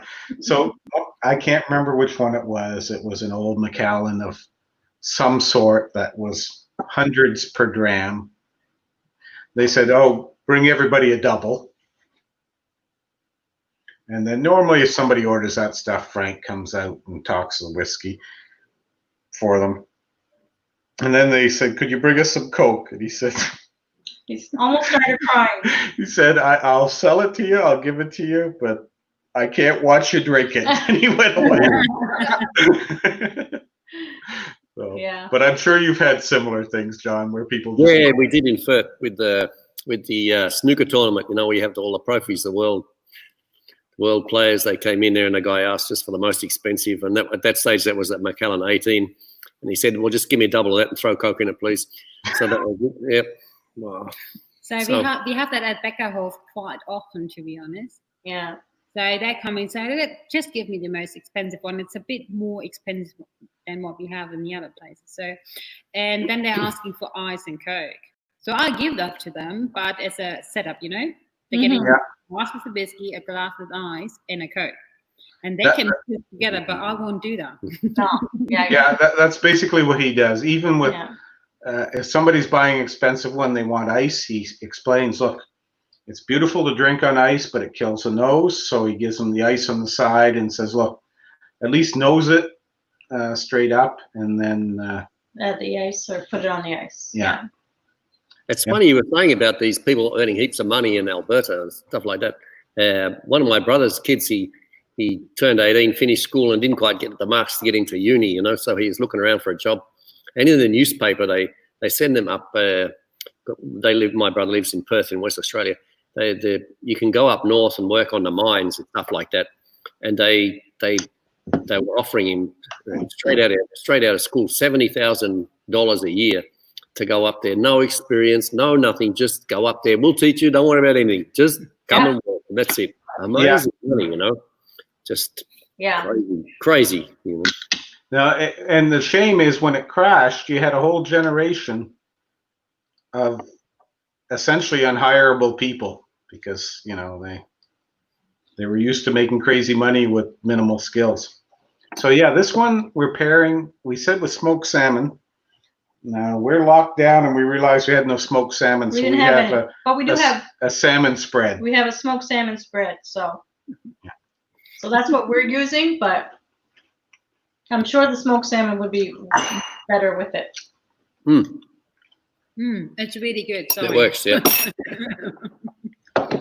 Now, to be honest, what we've paired in the past is a scallop, just lightly fried in butter, like a big scallop, lightly fried in butter. But you can't. I don't think you can get very many scallops. Before, and I told you it's not that easy to get for everyone. Yeah, but I think the smoked salmon will work as well. Yeah, no, it's good. Yeah, especially since most smoked salmon has, obviously there's a saltiness and a bit of black pepper is common, so should be a nice combination. Yeah. And the fish oil. Capacity of this distillery, 3.3. Yeah. And of course, it's, as I mentioned, it's one of the Diageo Classic 6, blah, blah, blah. It's not here in our notes, but I remember it's one that used to be triple distilled, actually. And then they had a big fire in the 60s and whatever, and then they went to more of a normal. But they did stick with the wormtubs in all of that. So Gerald agreed. Yep. So you're right. I'm with you. It's true. It was, but now it changed years ago, I guess. The old Telesco were triple distilled because of the bad quality of the water and so on. Yeah, it was like, I think until the 60s, but I could be wrong. But 60s could be right, Yeah. That's the last of that bottle, right? Yes, dear. Uh-oh. What a shame. You have to come back. Yeah, we do because, It's empty. again, the liquor stores here are government controlled, and they take way too much of the margin. So things like Talisker 18 that Diageo can sell no matter where, they don't sell it here, to be honest. Just It's because of the taxes. It just costs too much money. well, no, I mean, They don't why- bring it in. yeah, why ship it to Canada when you can sell everything you have in Europe and Asia and Yeah. make more money? So, Mm. Yeah. That's a good drop. oh, it's awesome. Yeah, it's very good. So it was that good that Donna doesn't have anything anymore. See? Yeah, Donna's. You don't have anything anymore. in your Yeah, glass. I don't know. There's a hole in my glass or something. I don't know what's going on there. So yeah, I let's like Ralph's comment on the live stream. We should just increase the price of Coke. Yeah, you need a special price of Coke when paired with Old Macallan. Yeah. Like, Well, it was good with the salmon. I think that went all right. yeah. Did it go okay? Yeah, good. But still, the favorite is the Mortlach. The pairing, not the whiskey, but the pairings. So No, the far. berry good. No, I like the pairing of the Mortlach better. Yeah. I'm The really cheddar. surprised because That I'm not. I was surprised. Yeah. Yeah. I was surprised too, but I like the Mortlach pairing the best so far. Yeah. And to be honest, I kind of looked sideways at Pierre when he said it. So there you go. I like the cheddar with the AnCnoc. That Yeah. was good. That was Yep. good. Yeah. And somebody said Parmesan too. Yeah. Exactly. Yeah. Yeah. But it's not that easy to get old cheddar in Germany. Oh. Yeah. I think so they're like maybe middle that's old. why they got maybe Parmesan instead. Yeah. Okay. Parmesan probably So is. yeah, you can get it, but it's like you have to go to the that place you really like. Yeah. There you can get it, or in special cheese shops. But Yeah.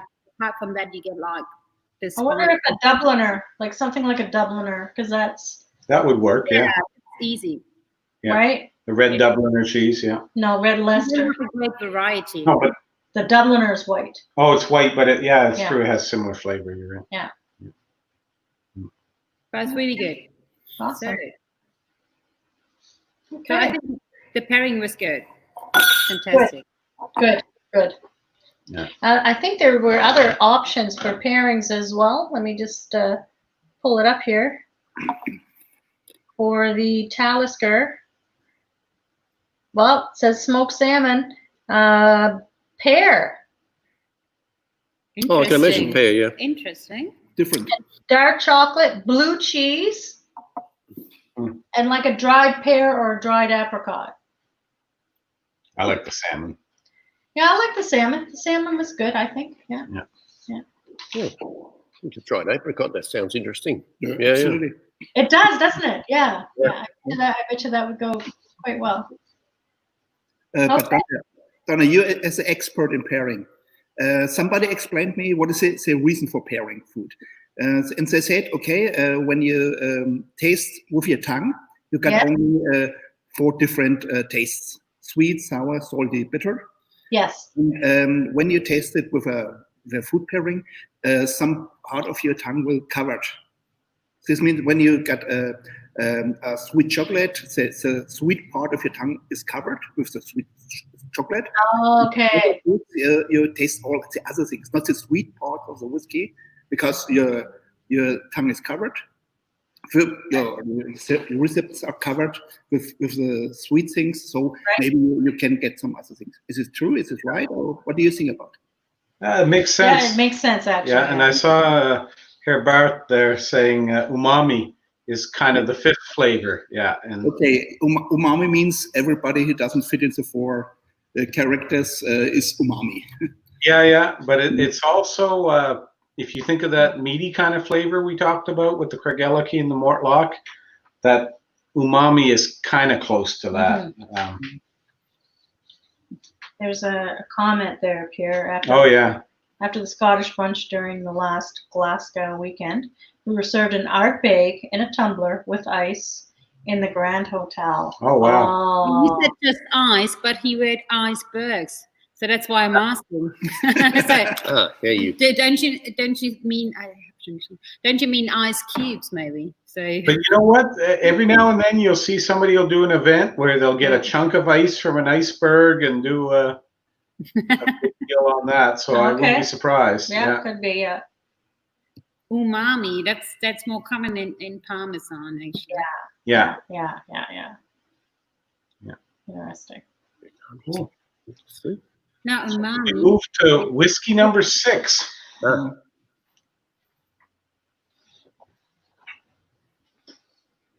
And yeah. Do you want to pour it this time since I've No, been go a little... ahead, dear. So that you had just had your anniversary. So how many years are you married? 31 years. 31 years we've been married. And you see what the secret is. Pardon me? You see what the secret is. I'm saying to the others. Oh, you mean Donna Yes, pours the whiskey? no, yes, Oh. dear. Whiskey. Yes, dear. Yes. Yes, dear. Those are the most 2 important words ever in a marriage. Yes, dear. And I never say those words. Yeah. I'm just saying. Yeah. That's a long time. This next. Yes, dear. Yes, dear. Yeah, it's funny. Now, Donna, I thought the most important words for the husband is, "I'm sorry, darling."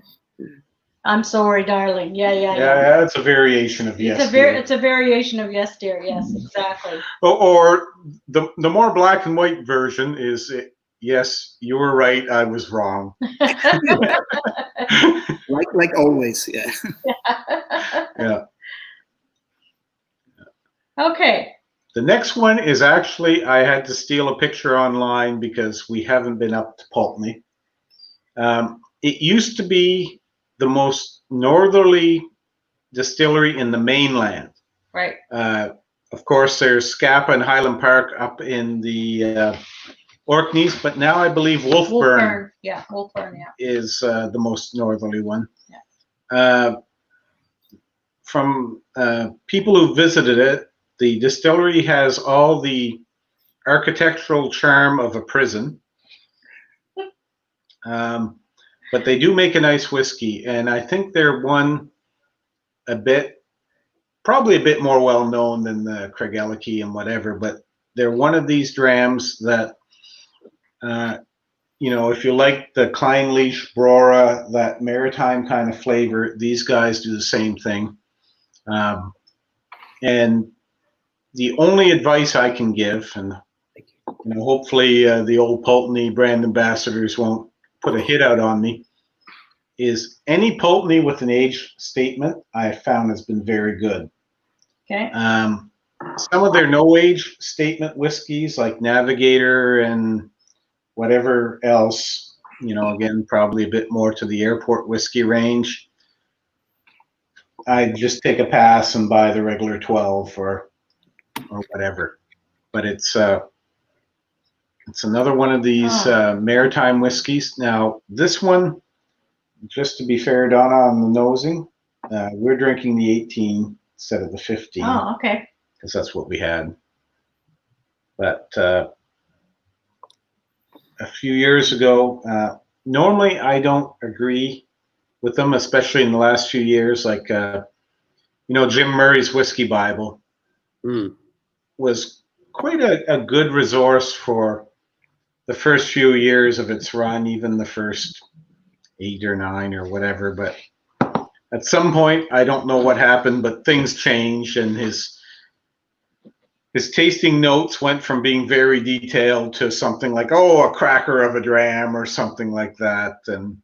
But one year he did pick as his best single malt the Pulteney 17, and that helped raise some of the awareness of Pulteney. But it's again one of these Highland style whiskeys, and you can think of them as they're not peat monsters and that. Some of them may have a hint of smoke or whatever, but not much. But they tend to have a bit more punch to their flavor than you might get from some of the other whiskeys. Really huge icebergs. So Huge ice cubes are that the meaning of iceberg. So yeah. Yeah. But that Jim Murray guy, I met him down at the Finest Spirits in Munich about 10 years ago, and he was a bit all over the place. You know, he started losing credibility in a lot of people's opinion when he picked the Ballantine 17 as whiskey of the year, and then he Ardbeg 2 years in a row. I think the Ardbeg 10, and then the Ugadal, I think, was it? I can't remember now. I think that was all right, but the Ballantine 17 started. Bananas at the beach. And yeah, certain of his years seem to be slanted towards one company or another or whatever. But but you talk about whiskey books. Let me reach over here. I find it's not going to have a lot of tasting notes and all of that, but I'm sure a lot of you guys have it. But to me, the best source of information in that is Ingvar Ronda's malt whiskey yearbooks. He's got them all. Yeah. All the years, every year. Bananas at the beach, lime taps. Oh, I can see the bananas, yeah, because it's funny when somebody says it and then you nose it. It's like, yes, that's exactly what that is. Yeah, well, we've been talking about sulfur, and if you think of the different things on the sulfur spectrum, bananas are one of them. Okay. Sulfury type notes are kind of the low end of the banana, or the low end of the sulfur scale are bananas. You know? Okay. Nice. So we let them think about a little bit about the last one before I show the tasting notes. Yeah. And the pairing. So and in between, I'm sorry, but we have to do a little bit advertisement. Okay. Because John and Gerard, they went to the Whiskey Baron this afternoon. Oh, wow. That sounds very dangerous. It is. It was, yeah. So, and they choose some tastings, and we have to do some announcement. So John will do that. Oh, it's my go. Here we go. So, well, we picked out a tasting that we will do in the future, because what we're going to do is we're going to go on holidays, because we've done like 22 or 24 or 25? Close to 30. Getting close to 30 tastings in a row now, so we're going to shoot off and have a couple of weeks off. But we picked out a tasting that we'll do when we come back. So we'll be away till the 8th of August. And then the weekend after the 8th is the 15th. Is a Saturday. So the 15th we'll do the, I'm not sure if the Whiskey Baron's going to be there on the 15th. He's going to send me an SMS tomorrow to let me know. Whiskey Baron, he's good too, yeah. Whenever he can do it. And we've also got a society tasting planned. I've got the whiskies already, so they're there at home.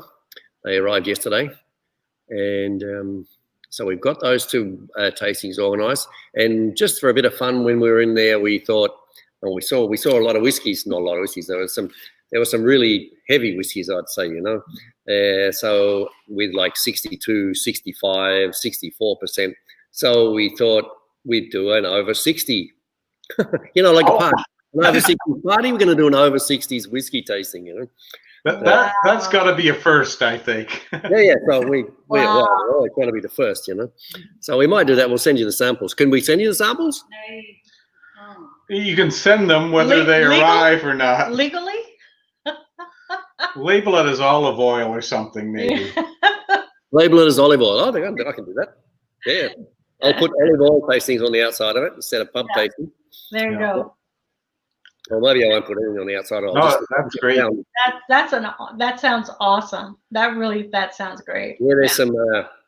We had the biggest problem we had was trying to find a peated whiskey over 60%. Yeah, we got a lot of other stuff there, but we were looking all over the shop. We didn't find. Did you find one? I had to go because I was waiting for somebody here. Michael is looking for a peated whiskey over 60%. Yeah, we left him. Find one. We left him with a €100 budget to find one over 60%. You know. Yeah. Okay. It should be a nice young one, so probably won't be that expensive. Who knows? Yeah. I remember it's when we first went to one of the Cadenhead shops in London. It's amazing the range of whiskeys that they have. I'd seen the brand before, but until you've kind of seen the full range, it's pretty impressive.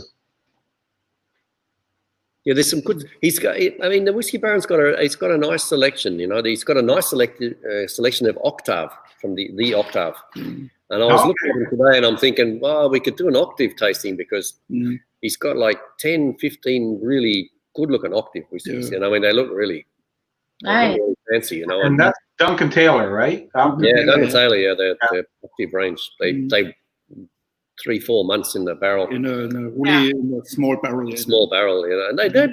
I've never had a bad one. Nope. Not from. No, I've had 1 or 2. Yeah, we've been to their shop in Keith, right? Or I think it's Keith. Anyway. Yeah. Keith. Yeah, I think it's Keith. Keith. That's what's on the bottom of the. Yeah, it's on the bottom. Yeah. It's a hometown of Duncan Taylor. Okay. Yeah. Now we've paired this with Pairing Lebkuchen. Lebkuchen. This one, because it has sherry in it. So. Yeah, but Donna, you caused a lot of problems with this food pairing. How can you not get Lebkuchen in Nuremberg? Come on, man. It's July. The Lebkuchen season starts in August. Yeah, but just go to the square. Like there's like 2 places you can easily get Lebkuchen. But normally when you try a Lebkuchen, you should be in the mood of Christmas and. I agree with you. Yeah. And so on, and not in July. Lebkuchen and Glühwein. Well, we would pair it with here because we don't have Lebkuchen, but gingerbread. Oh, spicy caramel. Yeah. Gingerbread here, which is like a cake, but it's a lot lighter than Lebkuchen. Yeah, it's not as sweet. Gingerbread is like a chocolate cake, but it's not chocolate. It's more of a ginger, spicy, more like a carrot cake, but it's made with a dark molasses. So, and ginger. Yeah. What did you get here, Katerina? What are these things? So I couldn't get any Lebkuchen because I had no time to enter the square. I know exactly. I can't believe you couldn't get Lebkuchen in Nuremberg. But go ahead. What'd you get? I was trying in Fürth, to be honest, not in Nuremberg. Okay. So there is that tourist place where you can buy Lebkuchen all year round. I know that, but I had no time to went there. So and I got Russian bread instead. Oh, okay. And that's the one with the. Oh yeah. But it's not the same, but it's a bit similar. So, it's got the ginger in it too? Not much. No? There have been years when I joined less tastings than in the last few months. Well, John, you were talking about the number of tastings you've done online, and what's the interesting thing about these ones, like you were talking about that Silver Linings tasting. This, I guess, a very minor positive thing to this Corona is some of that knowledge is been captured and other people can enjoy it. Oh, the tastings are, I think a lot of people are having fun with the tastings. I mean, it's strange to talk now. But one thing that you can rule out, like you don't have to worry about drinking and driving. You're enjoying the whiskey right from your own home, so you don't have to worry about that at all. Worrying about having someone to take you home or drive you home or whatever, and you can be in your PJs. You don't have to worry about any of the social things. So just enjoy the whiskeys and enjoy the people online. So it's we've really enjoyed them. So yeah, they're fun. No, that's true. If you're not in front of the camera, so you have to do it down. That's true. You do? Whoops. Is it getting dark in here, Pierre? Yeah, I'm going to improve. There we go. Bit more light. Oh, that made a big difference. Yeah. That's funny. It must be cloudy out. We don't know. We're in quarantine. So it's only 4:00, but it was getting dark. So how is this pairing? Nutmeg, caramel, John says? Yeah. So not many people have Lebkuchen at home. No, this is the problem. Oh, well. If that's our worst crisis, then... We actually have one of the ladies that works for us, her husband works in the Lebkuchen factory. Yep. And he's working overtime like you can't believe at the moment. He's working night and day. Yeah. He works night and day for about the next 2 or 3 months. And then he gets like all of January and February free and all this sort of stuff. Now somebody's saying something in German here, but I don't know. But that's me just asking the people if they like it. They should give it a thumbs up. Okay. Or follow us on YouTube. Oh, cool. Yeah. I mean, English, Benna, I'm sorry. No, that's fine. No, that's fine. I was worried we were missing a question. Yeah. So. No, it's funny. I look back at some of your previous tastings, and the number of views are certainly a multiple of the people who attended. So people are starting to watch them. Yeah. Yeah, it's interesting. The guy from Bangladesh, unfortunately, we had to block him. We're not quite sure how he turned up, but anyway. Okay. Say, what are you thinking about the last whiskey with the pairing? You have Lebkuchen in Canada? No, we don't. That's why I said we would do We it. have gingerbread, but it's not quite the same. Not as sweet. We would have a gingerbread, which is like a dark cake, a very light, much lighter than Lebkuchen. Or we have like the gingerbread man and Shrek. Oh yeah. Like gingerbread cookies. Yeah. Yeah, the Russian things here, they don't have a lot of ginger. Mm. So I don't think it's a fair comparison, so we're not going to make a big comment here. Yep. This one certainly has that meaty, pungent aspect on the nose, especially, again, we're drinking the 18, so it might be a little different, but... How many other distilleries have these worm tubs? Or still have these worm tubs instead of the new systems? Not that many more. I mean, we've done 6. I don't think there would be 10 in total. I don't know, but there's certainly... What was interesting was, I think it was Frank that was talking to Alan. Winchester, yeah. And we were talking about whiskeys we liked. And he said, what kind of whiskeys do you like? And they started naming off all of their whiskeys. And he said, I can't do the Scottish accent. Yeah, the dork. But he said, yeah. You like the worm tub whiskeys. And both the guys were like, what are you talking about? Okay. And then we looked, yeah. And all the ones that they had listed off, they were all worm tub whiskeys. So that's kind of interesting. Yeah, so it's a very odd theme for a tasting, but it's a fun one, you know. Yeah, well, you picked 2 of my favorite distilleries straight away. Which ones? No, well, I'm a big Mortlach and Talisker fan. I've always been. Okay. But, Mortlach is his favorite. Talisker is my daughter and her fiance's favorite. So. Yeah, but I mean, all of these. One thing I've learned in these tastings is never pick whiskeys you don't like. If you're going to do a whiskey tasting, pick whiskey you like. Yeah. Yeah. No point sitting there talking about something you don't like. Yeah. And now, there's other things that you can pair this Old Pulteney with, right? Oh, yeah? And actually, we have a great story about Old Pulteney with Ross, your brother-in-law. My sister's that's husband. true, yeah. So the boys decided they needed to find out which whiskey goes best with oysters. So they got a bunch of oysters and they shucked them. They shucked them. And they said, okay, they had the Talisker, they had the Ardbeg, they had the Lagavulin, they had the Old Pulteney. They had a whole bunch. A whole bunch of whiskeys. And they said, we're going to figure out what's the best whiskey that goes with oysters.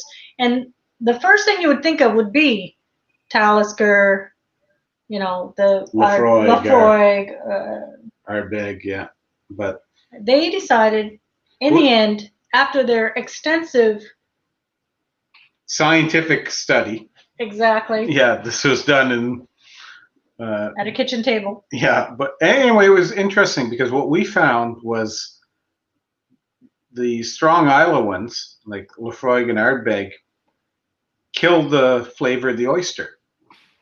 All you tasted was, the whiskey. And again, through our extensive research, we found that it was a Pulteney 12 was a perfect few drops of that on the oyster, and that worked perfectly. Down the hatch, it worked perfect. Yeah.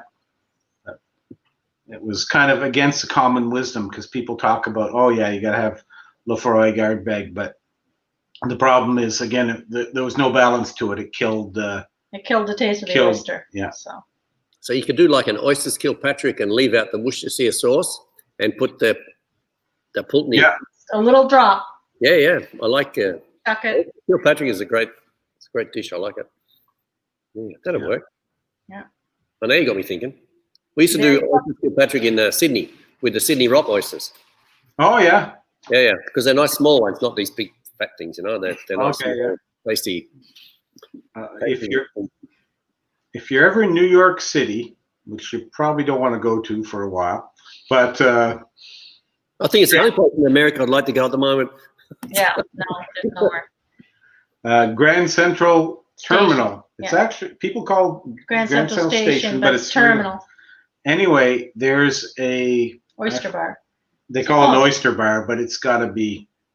It's huge. It's huge, yeah. But It's huge. depending on the time of the year that you go, they will have anywhere from 40 to 100 varieties of oyster, Oh, wow. and you just get a mixed plate or They had whatever. several from Atlantic Canada too. Oh yeah, like again, depending on Like time 12. of the year. Yeah, Like 12 of them were from different areas of Atlantic The- Canada. they have Atlantic Canada, New England ones, Yeah. West Coast, Yeah. whatever. Yeah. So if you like oysters and you're in New York City and there's no plague going on, then go to the oyster place in Grand Central. We should ask the people about the ratings. Oh yes, that's a good idea. Yeah. Yeah. Oh, I don't know how I would rate mine. What the ratings is, because we're coming to an end. I think John and I would come with the same 1 and 2, and it's hard to pick 1 and 2. Yeah,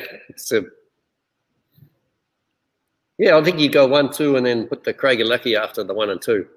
Yeah, I think the Craigellachie. Mind you, this one's really good too. I like this. yeah. Yeah, these guys have really moved up in the tables in the last few years. Pulteney. These are some good whiskeys. It's really hard to choose. Like there's not. I can't. Usually I have this one or these two are my bottom two. Like I can usually choose, but I do. The Mortlach and the taste the pairing with the Mortlach was the best for me. Man, I like the salty finish on this Pulteney though. Yeah. Yeah, I think it's a big surprise because I remember we did old Pulteneys in tastings 15 years ago, and they were really like Yeah. a small disaster, you know. Yeah. But, 3, this one, 4, 1, 2, 5, and 6. Ooh, okay. 3. Normally they split it up a little bit because like Okay. Yeah. so that the peaty ones or smoky ones and the other one. That's interesting. that's why he said 3, 4, 1, 2, and then 5, 6. That's your 3 groups, isn't it? 3, 4, and then you get 1, 2. and then Yeah, that's interesting. He certainly. the same there No, too. it's completely Yeah, it's funny there because Yeah, they're still in the group. And then again, 3, 4, 6, 5, 2, and 1. They're Yeah. still in the 3 groups. Yeah. What are you pouring me, dear? this nasty old Pulteney 18. Oh dear. I guess I could have a little bit more. It's your snob criteria. Yes, it does. Over 15 years, so cheers, eh? Cheers. I quite like that. That's not bad at all, is it? Really? Oh, some more there. in the top Mortlach pack. and Distillers. Yeah. Yeah. See, it's funny, eh? The pairing. Sometimes the pairings work. Sometimes they don't. Sometimes they're okay. Yeah. But that pairing, I would say that's the best pairing that we did. Now the Whiskey Bear liked the Pulteney 632. Okay, yeah. 6, 3, 4, 2. 5, 1. Yeah, interesting. Okay. I like the cheddar and the AnCnoc. I thought that was the best pairing. That Not was good necessarily too. the That best whiskey. Yeah. Yeah, But, that was good.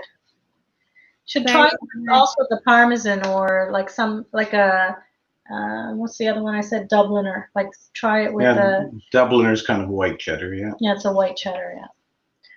So Dems, he was writing before that he enjoys the stream without the whiskey. So he's a really good friend of ours, so all of us, and from Fürth, and we had lunch today with him in a really nice Italian restaurant in Perth. And so he still joins us even without whiskey. Now, he's a rum drinker. He comes from He Panama. likes rum. Italian restaurant. We went to an Italian restaurant in Firth. Remember we walked to Firth? Oh yeah, but there was one, not far from your place, from the cottage. But it's not the one, I think. So it's, Okay. it's still not too. It's still quite close to the cottage, but it's not the one you're thinking of. It's all homemade pasta. They make the pasta, everything. It's Passarella, we can say that. Great place. Okay. Oh wow. Yeah. Wow. Yeah. Awesome. And now they have like 25 different grappas there. Wow. Pierre loves grappa. So does Sean. Our friend Sean too. Yeah. Next I time. really enjoyed the grappa tasting, and the ones that I've been buying are those Sabona ones at Karstadt. Best pair is after Donna and Pierre. Aww. 4 prosciutto and 3 with the worst. Oh, good, Sean. Yeah. 3, 4, 5, 6, 1, 2. Okay. It's interesting that a lot of they're all in the clusters, right? People they're like the pairings, cluster. Yeah. or 3 and 2 were the best pairings. Okay, good. So the Mortlach and the and the cheddar.